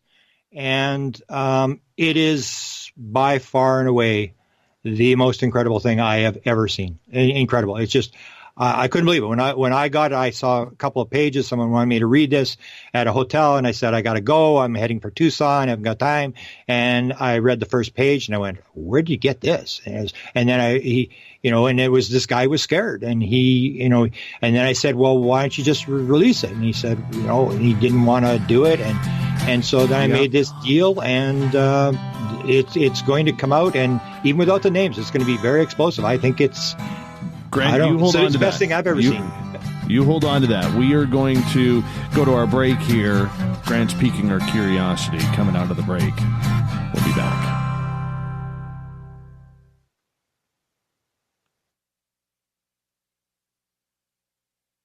At spacedoutradio.com, we have a little bit of everything for you to stay up late. So while you're there, check out our SOR Newswire, where our team brings you stories of the weird and strange to the WTF from around the globe. News on Bigfoot, UFOs, paranormal, Darwinian-type crime tales. It's the stories that the mainstream media usually won't touch. Well, we got them all on the SOR Newswire, only at spacedoutradio.com. Come hang out with Spaced Out Radio, where we own the night. This is Carl. You can follow Dave on Twitter at Spaced Out Radio, and during the show, use the hashtag Spaced Out Radio to chat with us live. On Instagram, at Dave Scott SOR. On Facebook, give our page a like, Spaced Out Radio Show. SOR archives are free on YouTube at Spaced Out Radio. Come join us, or I will come join you. See you at your window. You're listening to Spaced Out Radio Live with Dave Scott on the Deep Talk Radio Network. Visit purpleplates.com today. For over 40 years, the Purple Energy Plates have been delivering amazing results for their many customers. Inspired by the great genius Nikola Tesla, the harmony, healing, and energetic effects of the plates have proven over and over to be beneficial and often miraculous to thousands of customers. Check their site for daily specials and choose from their many energy products. You won't be sorry. Visit them today at purpleplates.com. Hey, this is Canadian Paranormal Investigator Mike Moore. The third Wednesday of every month, I'll be teaming up with Dave Scott to bring you Ghosts of the Great White North. Each month, we will bring on guests from across Canada to discuss their ghostly encounters. Canada is a paranormal hotbed with stories you've never heard, so we're going to bring them to you. So get comfy on your Chesterfield, grab a donut, and join us, eh?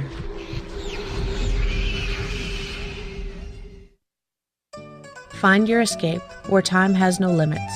It's about living today and cherishing the heritage of yesterday. A spirit of adventure for what is new, with the nostalgia of the past. Your timepiece is a reflection of who you are. Life surrounded by beauty from the world around us to the soul within. EscapeWatches.com. There is no time like the present to enjoy your escape. Use promo code SMF2017 for your 20% discount today. So, you love talk radio? Then you'll love TalkStreamLive.com. TalkStream Live is always on, 24/7, with the best streaming talk shows. Find your favorite talkers and discover some new ones. It's free, readily available online or on mobile with any smartphone or tablet. Finding your favorite talk shows all in one place has gotten a whole lot easier. Just go to TalkStreamLive.com. Be sure to download the free apps from Google Play or the iTunes App Store. The freedom to post what you want, when you want. That's the social media freedom you need.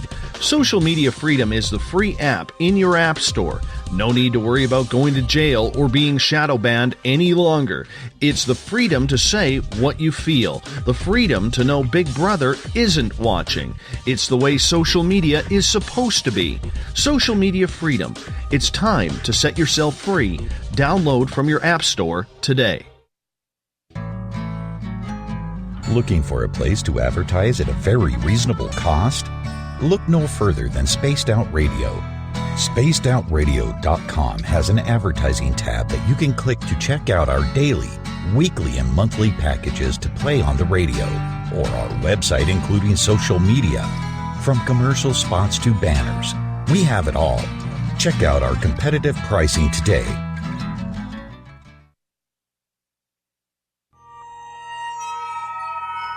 You hear footsteps in the empty room above you. A rocking chair begins rocking by itself. Don't be afraid of the things that go bump in the night. Reach for Spirit Storybox, the iPhone app the Huffington Post UK called the only ghost hunting app you will ever need. Spirit Storybox. The spirits are telling their stories. Are you listening? On the first Tuesday of every month, I encourage you to come along for a journey with me, Geraldine Orozco, on The Spiritual You. Together, we will take a look at how to access the highest expression of yourself and change your life. Consciousness, ET contact, health, and wellness, we can talk about it all. So come along for a spiritual ride with me, Geraldine Orozco, on The Spiritual You, only on Spaced Out Radio. Get your horns up with me on Spaced Out Radio. This is Ron Bumblefoot Thal. Come tune in to SOR where you can hear me rock out with Little Brother Is Watching, the official theme song of Spaced Out Radio. And then come on over to bumblefoot.com where you can find out about my tour schedule, my music, and everything else. Bumblefoot.com keeps you up to date on what I'm doing and the best way to stay in touch with my music and music camps. Sign up for my newsletter at bumblefoot.com and remember, Little Brother Is Watching. The Call of the Wild is in Vancouver. The Moose Vancouver is one of the hottest bars and restaurants in the city. Open until 2 a.m. nightly, the Moose will rock you like a hurricane all night long. Great food with everything on the menu at $6.95 near the corner of Nelson and Granville. Get your horns up and come rock with us. The Moose Vancouver, the official rocking bar of Spaced Out Radio. You know, it's hard being the bad man of ufology, but that's just the way that I like it. This is Chris George Zuger, and I'll be hanging out with Dave Scott and SOR scientist Chris Cogswell for Reality Paranormal, the second Wednesday of every month. And our job is to break it down and come to conclusions as to what is really going on in the supernatural world. I'd love for you to join us right here on Spaced Out Radio. Do you want to know what's really going on in your world? Do you have questions about who you can trust in the mainstream media? Then look no further than the Rebel Planet. Come get the straight answers right here at spacedoutradio.com. Join me, Jamie Sexton, creator of Rebel Planet News, as I fill you in on the stories behind the stories. All you truth seekers, be sure to tune in to Rebel Planet on spacedoutradio.com the third Thursday of every month. We are getting ready to relaunch the SOR Space Travelers Club at spacedoutradio.com. For $5 a month, you can join us for a plethora of features found nowhere else. Hang out in a private chat room during the show and after party. You can check out some exclusive content and a store specifically for you, as well as a private listener forum where you can post your thoughts, stories, and pictures. The SOR Space Travelers Club, coming soon to spacedoutradio.com. Would you like to connect with us? Head to spacedoutradio.com for all your latest show info. Now, back to Dave Scott and SOR. Welcome back to the third and final hour of Spaced Out Radio tonight. I am your host, Dave Scott. Thank you so much for being with us. Near-death experiences is what we're talking about tomorrow night. Our guest will be Nancy Rhines. We get going at 9:06 Pacific, 12:06 a.m. Eastern at spacedoutradio.com. Hi to everyone listening in on the SOR Radio Network, Deep Talk Radio, along with Revolution Radio. Remember, you can check out all of our archives for free at youtube.com/spacedoutradio. Just do old Davey the favor, hit that subscribe button. The Desert Clam has set the password for tonight in the SOR Space Travelers Club. Trinitophenyl methylnitramine. Trinitophenyl methylnitramine is your password. Nobody really knows what it means, but the Clam sets a password each and every night right here on the mighty SOR. Our website is spacedoutradio.com, where we have a plethora of features for you. You could rock out to Bumblefoot. Go shopping right now at our Spaced Out Radio store. We'd love to have you walking around in one of our T-shirts or hoodies or hats. And check out our news from the SOR Newswire put together by Captain Shirk. Tonight, for the final time, we introduce Grant Cameron. He is the man when it comes to UFOs, disclosure, To the Stars Academy. He's the man on top of it, probably the number one researcher in the world when it comes to this topic, at least here in North America. Grant, welcome back to the show. Well, thanks. I got a question for you. I wanted to do an interview here. Yeah. Tomorrow night, you're doing near-death experiences. I'm doing a big lecture. This is, I think, more important than the disclosure stuff. I'm doing one on contact modalities, and, of course, one of the contact modalities is near-death experiences. Can you ask a question tomorrow about Ray Hernandez brought this up, that a lot of psychic stuff, a lot of starts with trauma and near-death experiences, and a lot of experiencers will talk about they had this near-death experience, and that's when everything started. So can you get a question in about do people who have near-death experiences start to have psychic stuff, almost like an experiencer? It's almost the same sort of thing where you get abducted and then suddenly you got ghosts and stuff like that. And a lot of near-death experiences, as far as I know, you start getting this psychic weird stuff happening after a near-death experience. I've got it written down for Nancy for tomorrow. So Beautiful. I will definitely ask her for you on that, for sure. Yeah. Hey, right before the break, we were talking about the smoking gun. You believe it is out there. You believe it is in your possession. You're not ready to release it just yet, but you know the players. You know who's involved. Why hold on to it? Why wait? Well, I'm not waiting. It has to go into. It's going to go into the book. I'm not really going to sort of wave it around. I'm just going to put it in there. It's part of the disclosure thing. Because I spend at least 2 hours a day trying to figure out, because it's the old deal. It's like you've got it. And when I saw it, I thought, oh my God, I don't know, maybe I won't release this. And that's what it comes down to. People think it would be very easy if you suddenly got it. But I can tell you, it's a difficult thing. I spend at least 2 hours a day trying to figure out how do we do it? How do we do it properly, respectfully? This kind of stuff. It's really disturbed me when I got this. I really didn't realize what I had. And so, I've talked to Michael, he's a lawyer. I talked to him about it and, all the potential things that you might come out of it. And, you worry about a lot of stuff that probably is not going to happen, but it is coming out. I mean, it's a couple months away. I just want to put it as part of the book, because the book I originally wasn't going to do. And then I thought, well, I'll just stick it in the book as my conclusion. Like, this is it. And hopefully I can get out of disclosure once and for all, because I hate it. I just hate the subject. I'd rather do the consciousness thing. And that's where this second thing I think is a bigger story. And that will be maybe a month after. Hopefully you can run this experiment in April. It's all going to be hopefully filmed. And that will be the big one. That's more in terms of how does the world actually work, because it'll just throw science right on its head. It's very, very clear what it is. It's on paper. It's documented. It's scientific. It's reproducible.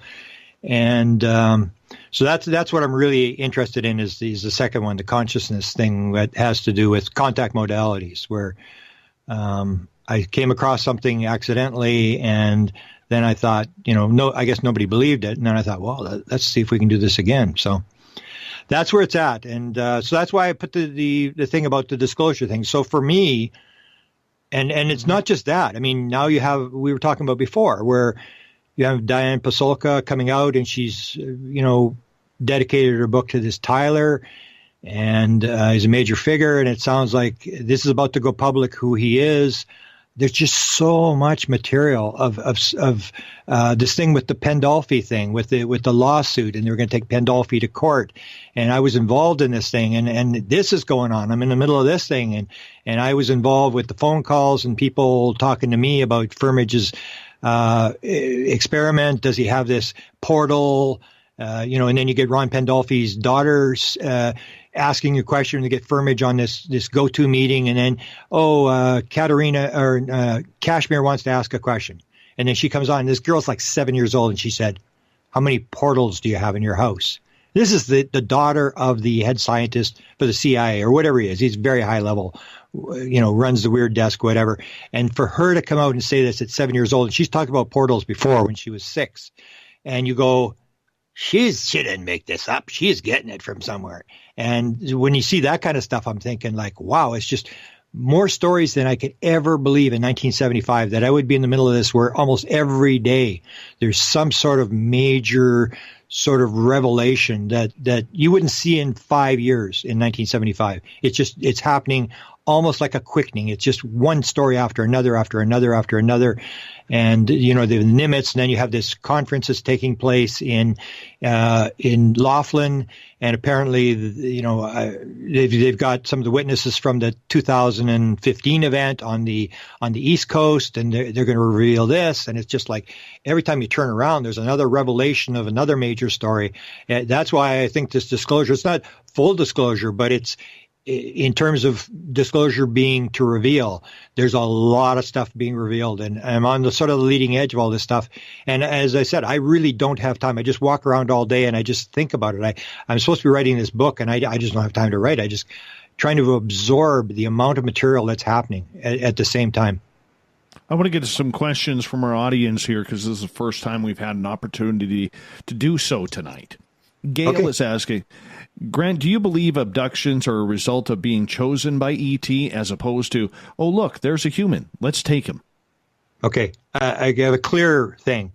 I had a download experience about a year and a half ago, and I had 24 things came into my head, and it basically came down to saying, you have things in life and you're making the wrong decision. So is the world made out of consciousness, or is it made out of nuts and bolts? Those are two different worlds, depending what you believe. And the one that applies here, is it one life or is it multiple lives? So if you believe that we only go around once, that's one world. But if reincarnation is a fact, everything, literally everything changes. Then you have a situation where you chose to come into this world. You probably chose to do something. And so you get into a situation where we're talking about near-death experiences. 37% of all experiencers who claim to have interacted with the beings or whatever claim to have had near-death experiences. That's almost 8 times the national average. And so the whole thing was they were saying, well, how can this possibly be that experiencers have so many near-death experiences? And I say, well, because you're assuming it's one life. If it's multiple lives, then you chose to be an experiencer and you chose to have a near-death experience to learn something. And I asked Mary Rodwell one time, this whole thing about this soul contract. I said to Mary Rodwell, she's done like 3,000 regressions. So I said, Mary, if you regress everybody back and you ask them the question, at any point in the past, did you agree to be in this situation? How many of the people would say, yeah, they chose this abduction experience? And she said, 100%. And that's the whole thing. Is it a random thing, or are we going to take personal responsibility and say, I was chosen to play in the Super Bowl and play this experiencer role and to do something, to learn something, and I also chose a near-death experience. So I don't believe that there are abductions. I believe there are people who are agreeing to be in the situation to do whatever it is that they're supposed to be doing. There are no random events. We came in for certain things, and we want to play the victim role. We want to say, we're unhappy because something's happening out there. These people are doing this. These people are, and that's why I'm unhappy. And it comes down to the fact that whatever your situation is in life, you went into the casino and you sat down at the 21 table and you decided to play the game, and you're being dealt cards and you have to take personal responsibility for the cards you've been dealt. You chose to be here at this time and this place. And if it turns out that you chose an abduction, you chose it for some reason, you got to figure out, why did I choose this experience, and go from there. So I don't really believe there's evil aliens here violating our will. I believe it's all one, it's all connected, which is another part of the download. Is it all one thing? Is it all connected, or is it separation? Is everything separate? And it's to me, the most important thing is these principles that I got in this download that came to me very clearly. And one is the whole abduction thing, where people want to play the victim thing, and in a reincarnation world, that may not be true. All right, let's continue on Twitter here from UFO Hunters, at UFO Hunters. They're a new follow to us, so we say thank you to them. Good Canadian group there. And they are asking, Grant, do you have a fear for your life by having sensitive info like you do? Any harassment or threats? Any evidence of interdimensional craft, cloaking, or cloud makers? No. I've mentioned this numerous times in lectures. I always have a very sort of negative view towards whistleblowers. I say in my career since 1975, I have never had anybody come to me and say, I took an oath to uphold the Constitution and obey the law, and I've decided I'm going to violate my security clearance, and I'm going to tell you everything about the most highly classified secret in the United States. And they probably don't talk to me. I've never had it, because the first question I'd ask them is, why are you not in jail? And so I'm very suspect of whistleblowers, and I've also have never been threatened. And so I get a lot of people will say, I have to keep this. In fact, some of the latest stuff, I have to keep this secret because this person was threatened. And I always say the same thing. I say, let me tell you what, if they want you dead, you are dead in 29 minutes, and they are not going to miss. They are not going to warn you that you're being killed. I have never been threatened, and I have never had a whistleblower come to me. So I always wonder, if somebody's got like 200 whistleblowers coming to them, why are they going to that person and not me? Maybe because that person will tell their story, and I probably won't tell the story. I don't think, in fact, there was a rumored story that Jim Semivan had said to an experiencer, we wanted you dead. You would have been dead 10 years ago. We don't do that kind of stuff anymore. I absolutely believe if you're the CIA and you want this story to be stopped, you have two options. You can either go to Dave Scott and kill him, which verifies his story, or you can go to Dave Scott and say, I'm from the government, Dave, and I'm here to help you, and I've got some secrets for you, and compromise and manage it. That's why I call the book Managing Magic. What they're doing is managing the story. They're not stopping you. They have two options, either to direct you in the direction they want you to go or kill you. And they have decided that it's easier just to throw mud in the water, disturb the story, or to manage you, to get you, as one of the, Melinda Leslie referred to one of the Avery that had come to her and said, Melinda, we are here to spin the story and keep people away from classified material. That's what I believe they're doing. They're trying to manage, they're trying to move the story in a certain direction, and that the use of force, I don't think they're doing that kind of stuff. All right, let's go back to Gail, who's asking, have you been in or taken part in any more Zendras since last year? I was never in a Zendra. I followed the story because of these people telling these Zendra stories, including the 747 airline pilot who was in one where 49 people went through, in Uruguay 125 people. And I followed the Zendra story because it's so important in terms of the whole thing about, is it a universe made out of nuts and bolts, or is it made out of consciousness? And when you get to the portal idea or the Zendra idea, which is the same thing, you get into a situation where maybe it's not as nuts and bolts a world as you think it is, where they're coming in through these sort of portals where it's all consciousness. So I was never in a Zendra. I interviewed a lot of people who were in one in 2014, 2015. I was at the site in Mount Shasta there, went to meditate for world peace, and that's where I got the message going across the desert from this alien whose name was Antaral. And the message came through on Desta's cell phone, and I said to her, get the message. Exactly what's the message I'm getting? And it was, we know you're coming to the mountain, and we want you to let people know there's going to be a program sighting on Saturday. It was August the 19th, 2017. And I put it on my Facebook, and I went there. And what happened at 9:33, there was two what are called antennas.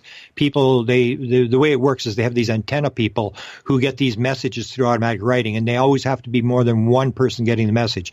So two people got the message that this event would happen at 9:33. I'm sitting there freezing to death on the side of this mountain in the middle of the dark. It was 150 people sitting there. At 9:33, this thing started to flash over my head. And it was not a Zendra, but it was pretty weird. It was because I was looking up and I could see this thing flash, and I could see exactly where in the sky it was between these stars, and I could not see anything. I was looking for a craft or something, and then it flashed again, and then it flashed again, and it flashed about 8 times. And then the guy who was Ricardo Gonzalez, who was running the event, then he started the automatic writing as soon as this thing ended. That was the most amazing part of the whole thing, where suddenly his hand is going like a house on fire in this little diary, and he's writing away sideways on the page. It was one of the more spectacular things. So the Zendra, I've not been in a Zendra, but I say the Zendra is a very important story because it goes to this whole thing about how do they get here. They're not flying through time and space. They're popping in, popping out. It's all one thing. They're here. They're just moving from one place to another. Everything's connected. There is no time and space, that sort of thing. That's what the Zendra seems to indicate. And that's why I'm so interested in when Kashmir Pandolfi says as a 7-year-old kid and gets to ask one question of Joe Firmage, who's supposed to have this portal thing that he's working on in Salt Lake City. How many portals do you have in your house? I just about fell off the chair. It's a very important story, the portal story. Interesting.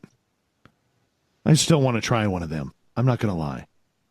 One of those opens up. I'm going in. I'm going in. If I'm allowed to go in, I'm going in. Yeah, they only allow seven people in at a time. They have rules, just like MUFON. You have your rules, 7 people at a time. Well, then I'll trip someone. I don't care. I will trip someone. Let's get to Carl's question. He is asking, in that report that you are going to be releasing here very soon, kind of the smoking gun as we call it, why are you going to redact names? Well, some of the people are still alive, and I don't know for sure the document's for real. So I'm going to just basically do it. I think there's going to be some people who are going to substantiate the document once it's out, and we'll let it bounce around and see whether the people own up to the fact that this is for real.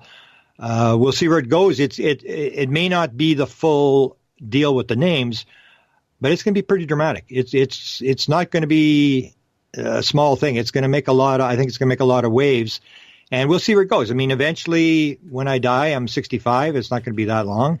The whole thing will come out, and I'm I think it's going to make waves, no matter whether and I think a lot of people are going to put the names in there. This is kind of a well-known story.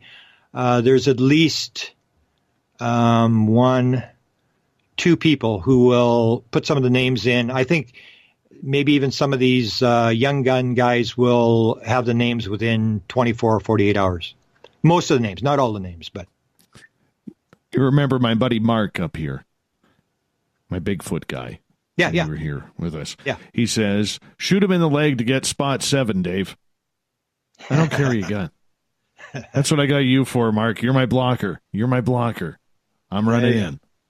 Yes. Mark says to me today, I probably shouldn't tell this, but he says to me today, he sends me a message, and he's like, how come all of a sudden, out of nowhere, I'm seeing these traces of white light? And then when I turn to look, they're gone. Apparently it's been happening for the last number of days, and you can't figure it out. I said, welcome to my world. You are officially a weird. You're officially a weirdo. They're trying to get your attention. Weirdo. Exactly. That's right. I just said, hey, say hello. That's all. Yeah. I think we got time for one more question. We got about 3 minutes left with you before we got to say goodnight to you. And I want to pass a compliment from our resident tattoo man, Anthony, over in New England. And he says, Grant, you're really badass. Love the fact that you don't talk a lot of BS, and you're coming up with some new ideas. Please keep up the hard work. Well, I appreciate it. Thanks. You got a lot of fans out there, Grant, in regards to the research that you were doing, and they're all curious about this. And let's get to Gail. We'll give her the final question. She's asking, will you give us a clue on what the document is about? It verifies MJ12. It verifies that we've got crash material, and it's more the people who are involved. This is not ordinary. These are not ordinary people. If the names, some of the names will come out right away, but it's just the level of. It sort of shows that some people who people will know have known all along. And it's the credibility of the people that are involved. It's not a government document. It's nothing like that. But it'll verify MJ12, and that's one of the reasons. Because as I say, I have a lot of trouble with releasing this. Because once you've got it, it's a different story. It's fine to say release the document, and then suddenly you got it, and you go like, oh my god, like it's driving me nuts. It's like, what do you do? Do you join the cover up? Do you withhold it? And I'm going, no, I spent my whole life. You can't. And so it's the kind of thing where you got to think it over, and I don't. We'll see where it goes. It's going to be interesting. That's why I made the big disclosure thing. So for me, I mean, To the Stars may not make their big drop this year. I was going to do it at the same time as they did it. And they were talking March. So that was why I was talking March, but they're not. So I still think about it 2 hours a day as to what and sometimes I even think, yeah, maybe I won't release this thing. It's like, I don't know. It's when you've got it, it's a different story. You really got to think about it. We got about 1 minute. I want you to give everybody the ability to where they can find your website, your books, because we've had people asking about your books tonight. Well, to go to Amazon for my books, I don't really promote my books. The one I would say that I like the best is Inspired, because that's what I really want to do is the consciousness thing. I'm doing this disclosure thing, but I maintain that my biggest, if this experiment works, that will be my biggest achievement in life. So I wrote a book on Inspired, the Paranormal World of Creativity, where I go through all sorts of contact modalities, whether it's psychedelics, whether it's near-death experiences, or musicians and artists, and where people get these weird tapping into the field. That's the most important thing. A lot of my stuff I post at my presidential UFO Facebook site when I get new stuff or stuff I think is important. And my YouTube channel, I've got a lot of very interesting interviews with experiencers and stuff like that where I've got stuff on there. Grant, thank you so much for being on Spaced Out Radio. Always a pleasure. Always got time for you.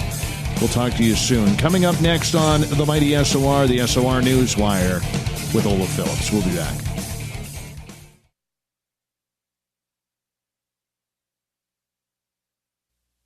You're listening to Spaced Out Radio Live with Dave Scott on the Deep Talk Radio Network.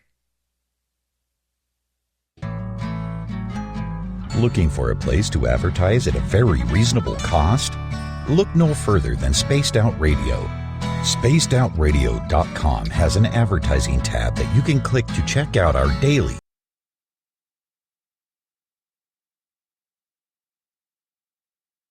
media. From commercial spots to banners, we have it all.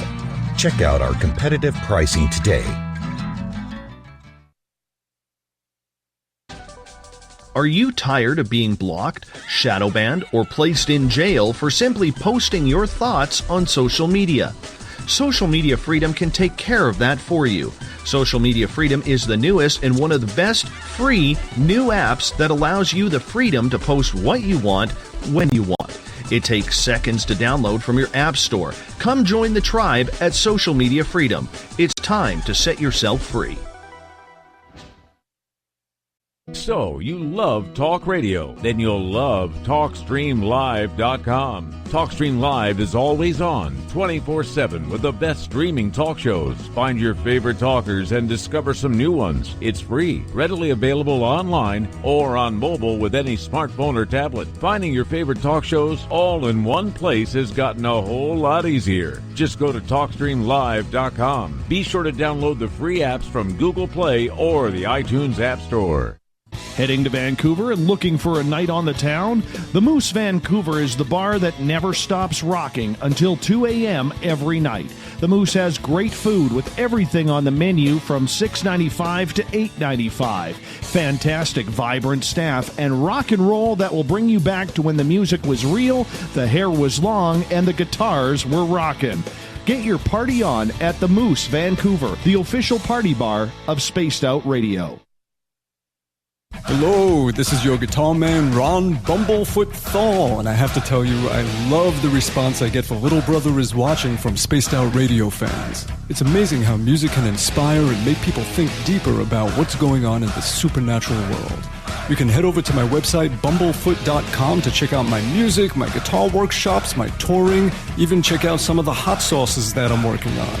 And make sure you keep on listening, because with Spaced Out Radio, you know Little Brother is watching. You hear footsteps in the empty room above you. A rocking chair begins rocking by itself.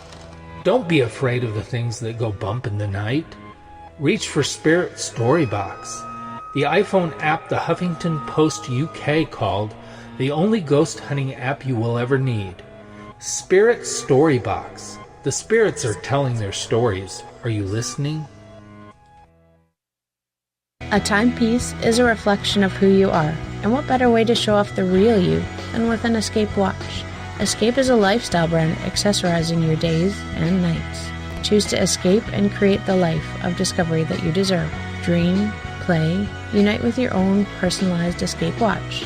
Head to escapewatches.com. There is no time like the present to enjoy your escape. Use promo code SMF2017 for your 20% discount today. Hi there, this is Geraldine Orozco from San Francisco's Bay Area Meditation. I invite you to join me the first Tuesday of every month with Dave Scott for Spaced Out Radio's The Spiritual You. In this fast-paced world we live in, it's time for you to take some time for you. We'll cover every possible subject, from powerful meditation to healing techniques to your own intuition and spirituality. So come join us for The Spiritual You. Coming soon to our website, spacedoutradio.com, is the SOR Space Travelers Club. For just $5 a month, you can get into a private area on our site where you can hang with other listeners in our chat room, post in our forum, and check out a bunch of exclusive content and store that won't be found anywhere else, including a nightly after-show party with Dave. It's going to be the best $5 a month you're going to spend. The SOR Space Travelers, only at spacedoutradio.com. We're bringing scientific thought to the paranormal. Hi there, this is Spaced Out Radio scientist Chris Cogswell. Join me, Chris Zuger, and Dave Scott the second Wednesday of every month, where we break down the who from the woo when it comes to everything paranormal. We'll investigate and try to bring sensible answers to those straight and sometimes outlandish questions people have. Hey, not everything is an answer, but we'll do our best. Listen in to Reality Paranormal only on Spaced Out Radio. Visit purpleplates.com today. For over 40 years, the Purple Energy Plates have been delivering amazing results for their many customers.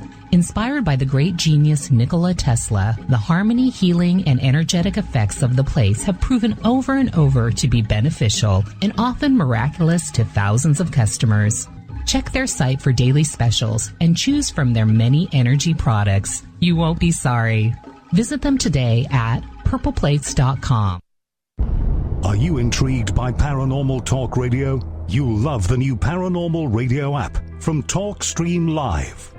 You'll find a great selection of talk shows covering UFOs, ghosts, strange phenomena, and much more. Download the Paranormal Radio app now and start listening to the very best in paranormal talk entertainment, including the network you're listening to right now, the Paranormal Radio app, free in Google Play and the iOS App Store.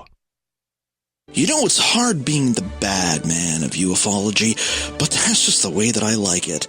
This is Chris George Zuger, and I'll be hanging out with Dave Scott and SOR scientist Chris Cogswell for Reality Paranormal, the second Wednesday of every month. And our job is to break it down and come to conclusions as to what is really going on in the supernatural world. I'd love for you to join us right here on Spaced Out Radio. Did you know Spaced Out Radio runs 7 days a week? Hi there, this is Tessa Nicole Thomas, and I'm here to take you on a paranormal journey each Saturday and Sunday night. Why change the station when you have it all right here? Together, we'll hang out and share some strange and scary stories. And don't forget, we have Psychic Sundays as well, so come tune in Spaced Out Weekend. We get going at 9 p.m. Pacific, midnight Eastern, only at spacedoutradio.com, where we own the night.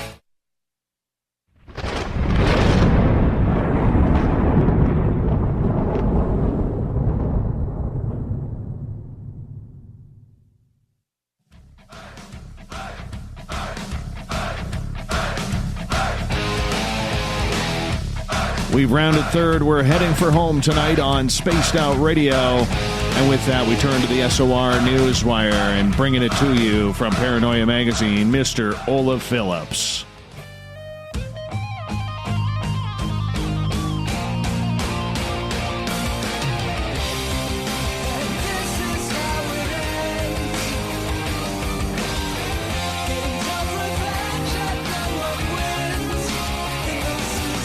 The news is always changing, which is why we bring you the SOR Newswire at the back end of every show, where we look into the weird, the wacky, the WTF of the news of the day. And with that, we go to Paranoia Magazine's Mr. Olaf Phillips.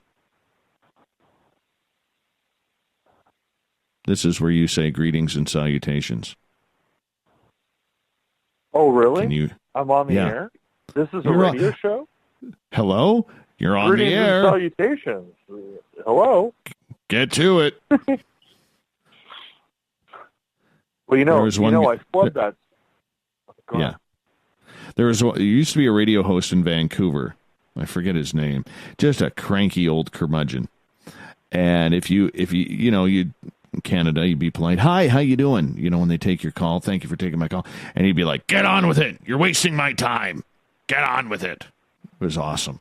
We had a guy like that. His name was Ray Taliaferro on KGO. But I flubbed that so bad. I better start looking for a new job. Luckily, the Oscar Mayer Wienermobile is seeking a new driver. I heard this. Yeah. I think I would qualify for that. I think I would as well. The hot dog company said it's accepting applications until January 31st to be the newest hot dogger, Oscar Mayer's term for Wienermobile drivers. The job, which begins in June, would involve driving the iconic sausage across the United States, visiting various locations, including stores, military bases, and charity events. The company's website states applicants should have a 4-year degree in public relations, journalism, and communications, advertising, or marketing. The condiments that come with the job are listed by Oscar Mayer as a competitive salary, benefits, clothing, and a company car guaranteed to turn heads. I want that job. I can think of not a lot of jobs that would be better. I can honestly say I may think of I'm going to maybe put in an application. Are they hired? Although I know me being Canadian, I'm probably not going to be in the running, but I do qualify. And all I can say is that is a dream job. That is a dream job, driving the Oscar Mayer Wienermobile. Yeah, it looks pretty cool inside. And the fact that you get benefits to go along with that, I know. It's fantastic. Absolutely fantastic. Phenomenal. I mean, how could you not want to do that job? I know. I know. It's an elite group. I mean, I think eventually you would get sick of eating hot dogs. Because that's a lot of hot dogs, man. That's a lot of hot dogs. That is a lot of hot dogs. But that would look cool on a resume, would it not? What a perfect job for somebody who's like in their 20s, 30s, or 40s, and like no family, and all you're doing is cruising in the Oscar Mayer Wiener. That would be just phenomenal, visiting state to state. I would love that. I think they hire a lot of people out of college. Yeah, but either way, my goodness. Let's move on to story number 2. Arizona lawmaker wants porn to fund Trump's border wall. What? Yay. A GOP lawmaker wants to fund President Donald Trump's border wall by squeezing money out of every Arizonan who patronizes pornographic websites. Republican State Representative Gail Griffin recently introduced House Bill 2444, which would require electronics manufacturers to pre-install porn-blocking software on all devices bought or sold in the state of Arizona. To deactivate the blocking software, a person would have to prove they are at least 18 years old and pay a one-time fee of $20 to the Arizona Commerce Authority. Manufacturers or retailers could also charge a fee for disabling it, according to the bill. Anyone who deactivates the blocker would find themselves facing a misdemeanor charge. The money collected by the state, according to the proposal, would form a number of grants, which would, among other things, help sex abuse victims and fund the president's proposed border wall. The bill defines pornographic content as patently offensive material that lacks literary, artistic, political, or scientific value.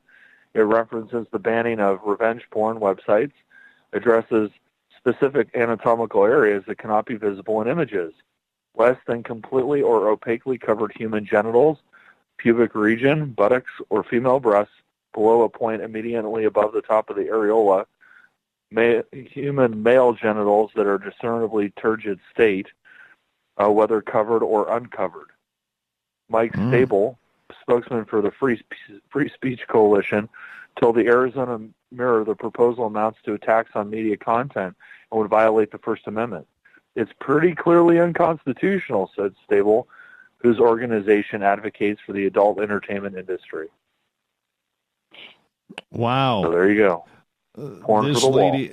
This lady has a closet full of dresses that cover the neck right down to the ankle, doesn't she? Apparently, she probably does. Yes. Somehow, I think, there's never been a night of a glass of wine and a book of 50 Shades of Grey there, man. Just has not happened. No. Probably not. No. Could you imagine being her husband? She goes and searches searches their home computer and, sees Pornhub or something on there. That would be hilarious. I'm not going to go there. But I have breaking news from Florida. You ready? Don't tease like that, man. Eclipse watcher's SUV taken by high tide in Florida. Nice. An SUV ended up in the water at a Florida beach when its occupants were too distracted by the lunar eclipse to watch the tide. The St. John County Sheriff's Office said the occupants of the Honda CR-V were able to safely evacuate the vehicle when the high tide rolled in while they were watching the super blood wolf moon. The Sheriff's Office said the SUV was pulled from the water Monday, but the extent of damage to the vehicle was not clear. None of the vehicle's occupants were injured.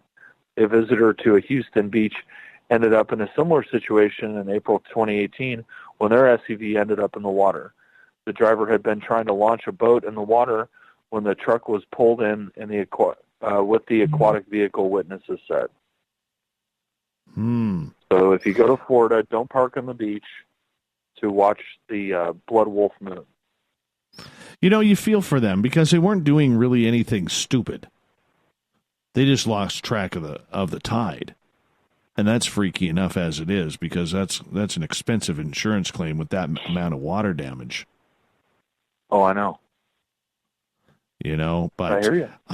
Either way, though, you know, you got to be careful. Who puts their vehicle on the beach? Do they allow that down there? Because I don't think there is any beaches up here that I know of that you can go like driving on beaches here in Canada. I really don't know. A lot of our beaches have cliffs, but I've never seen a vehicle other than a park ranger ever on the beach. Right. I did go to one where you could sort of get close. But yeah, actually I saw an SUV on the beach at that one. I've seen one place where I've never seen that. I've never seen that before. Interesting.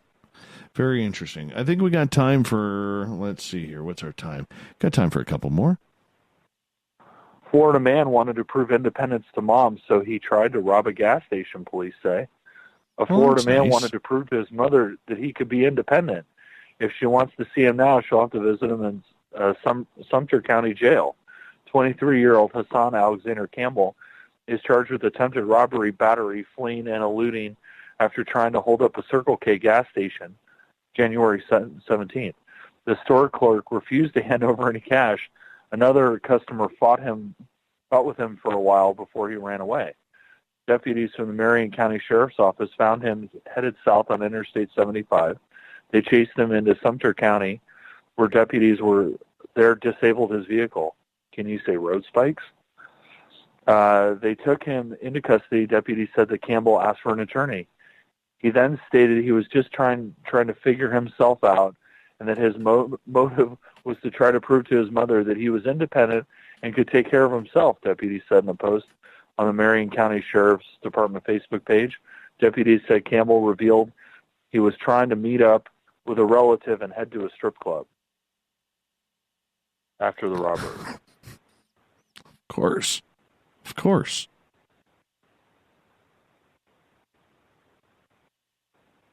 Where else do you go after a robbery? You don't go home. You don't try and get out of the area. No, you head to the strip club. No, strip club. Yep. No, let's go watch. You know, take the lady from Arizona out for a good time. Get her a lap dance. That's what you do. Rob the convenience store, cameras all over. Why not? But in other news, Florida man tried to rob 2 banks, but cops say when he got nothing, he came back. Apparently, it's not just in Hollywood that people return to the scene of the crime. Largo police say they arrested a man who tried unsuccessfully to rob 2 banks before returning to the first one. Police said in a Facebook post, Ronald Massey tried to enter the Bank of America on Wednesday morning, but he found the bank wasn't open yet. Massey wore a mask while trying to open the bank's door around 8:20, but then rode away on his bicycle when he could not get inside. Spectrum Bay News 9 reported employees of the bank called police to report the incident. About 40 minutes later, and roughly a quarter mile south of the Bank of America, police got another report of an attempted robbery, according to WFLA. Massey went to the BB&T Bank, where he tried to get money using a knife, but the safety glass at the bank forced him to leave empty-handed, according to police. Tellers behind the safety glass left the area to call police. That's when Massey went back to the Bank of America. There he was met by a Largo police officer who was taking the report, and he was arrested. Bay 9 reported Massey was still wearing a mask, carrying a knife when he returned. Massey just got out of prison for robbing 2 other Largo banks, police said. Yeah, you never want to be doing that. You never want to be getting involved with that kind of stuff. Why? No. Why do you do that? I don't know. I don't know, Dave. But if you think that was weird, I got the granddaddy for you. Ready? I'm ready, man. Florida man found in his underwear rolling around a parking lot in an office chair. There we go. Bonita Springs. Lee County deputies were called to a Bonita Springs shopping plaza after someone said a man wearing only shoes and underwear was rolling around the parking lot in an office chair.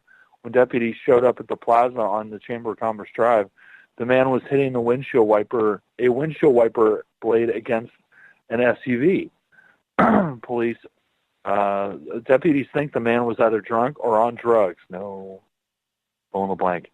Because he could not answer why he wasn't wearing clothes or how he got to the parking lot. You have to be some messed up to not figure that out. Where are your clothes? I don't know. The man's car was found in the parking lot. It was found. They found his car. A plastic bottle of alcohol was under one of the tires. Oh no! Deputies Really? could not locate anyone that witnessed the man damaging the cars. His wife and sister picked him up from the plaza. The man was not arrested.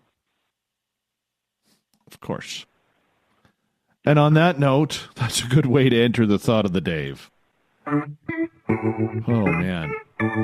Some good Florida today, my friend. Some good Florida. More tomorrow. Perfect. Thought of the Dave happens every night at this time, where we ask a question on our Twitter and Facebook pages, then read your responses on the air. Why? Well, we just happen to love the Thought of the Dave question and the audience participation that comes along with it. So today's Thought of the Dave is as follows. What are your thoughts on moving closer to disclosure in 2019? Boy, we got some colorful answers today, Olaf. Colorful. Not going to happen. Not going to happen. I agree with you. I agree. The Duck, Jim Mallard, from the Mallard Report. Make sure you check it out on Tuesday nights. His podcast is one of the top 100 on Spotify. Says, I don't see anything changing. Just more dip and hype.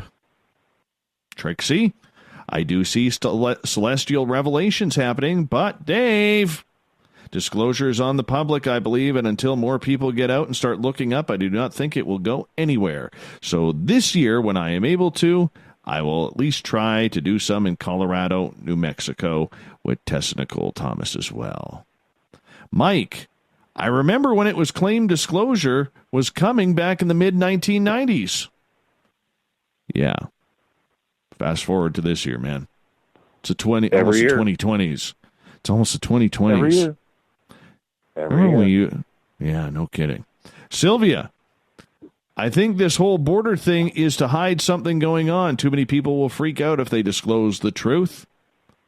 Grant, which disclosure? The hard, full-on, everything's out of the box disclosure we all want and need, or the continuous soft disclosure, controlled narrative crap we are still getting? Option 2. Keith, yeah, I agree with option 2 there. Reverend Keith, I believe that so much emphasis is placed on waiting and looking forward to disclosure that real understanding is hurt. Disclosure has become the look for Messiah of the UFO community. That's so true. John Edmonds from the old Stardust Ranch. Disclosure only works when the world governments release all historical files, including data of recovery of artifacts, ET bodies, as well as crashed ships. Once this is done, then the release current and ongoing transcripts of what projects and races are currently operating around the world. Put humanity back in charge of direct contact with ET races and give us a level playing field to operationalize what involvement occurs. Gail, I've changed my position on disclosure. It's because she loves Rob Zombie. With our global society on the brink of snapping like an overstretched rubber band, one super huge issue slapping everyone in the face might be too much. Snap, overreaction, terror, violence. I could see citizens everywhere turning into shoot-'em-on-sight vigilantes. Mass hysteria is just not what this earth needs right now or this year. I agree with Gail. Vigilantism, I've been saying that. It will happen. It will happen. The monsters on Elm Street. Mary, too many people are sleeping or into their electronic devices. Agreed, Mary. Agreed. Kelly, who has a fantastic beard, he says, I honestly don't think it's going to happen. It could. It could be something that people might not want to hear. Let's just say I'm skeptical for this year. Me too. Dorothy, unfortunately, it's not going to happen. Brian, never going to happen. Greg, not a chance. Let's see. Nope.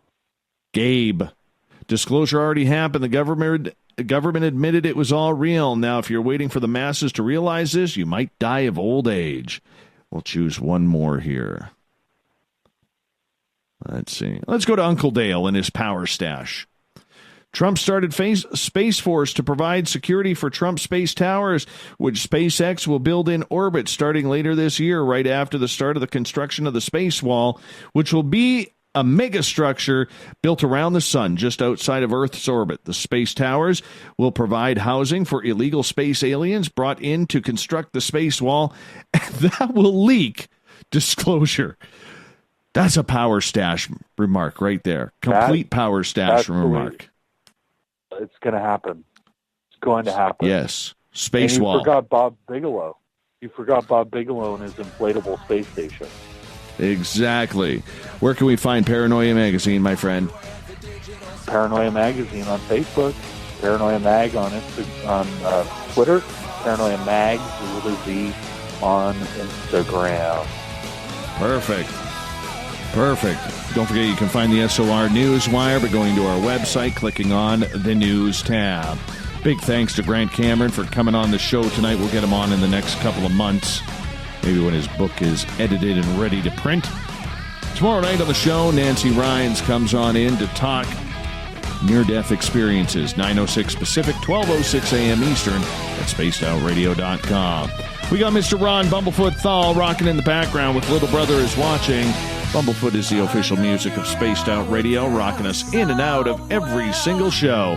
Get your horns up for the guitar god himself.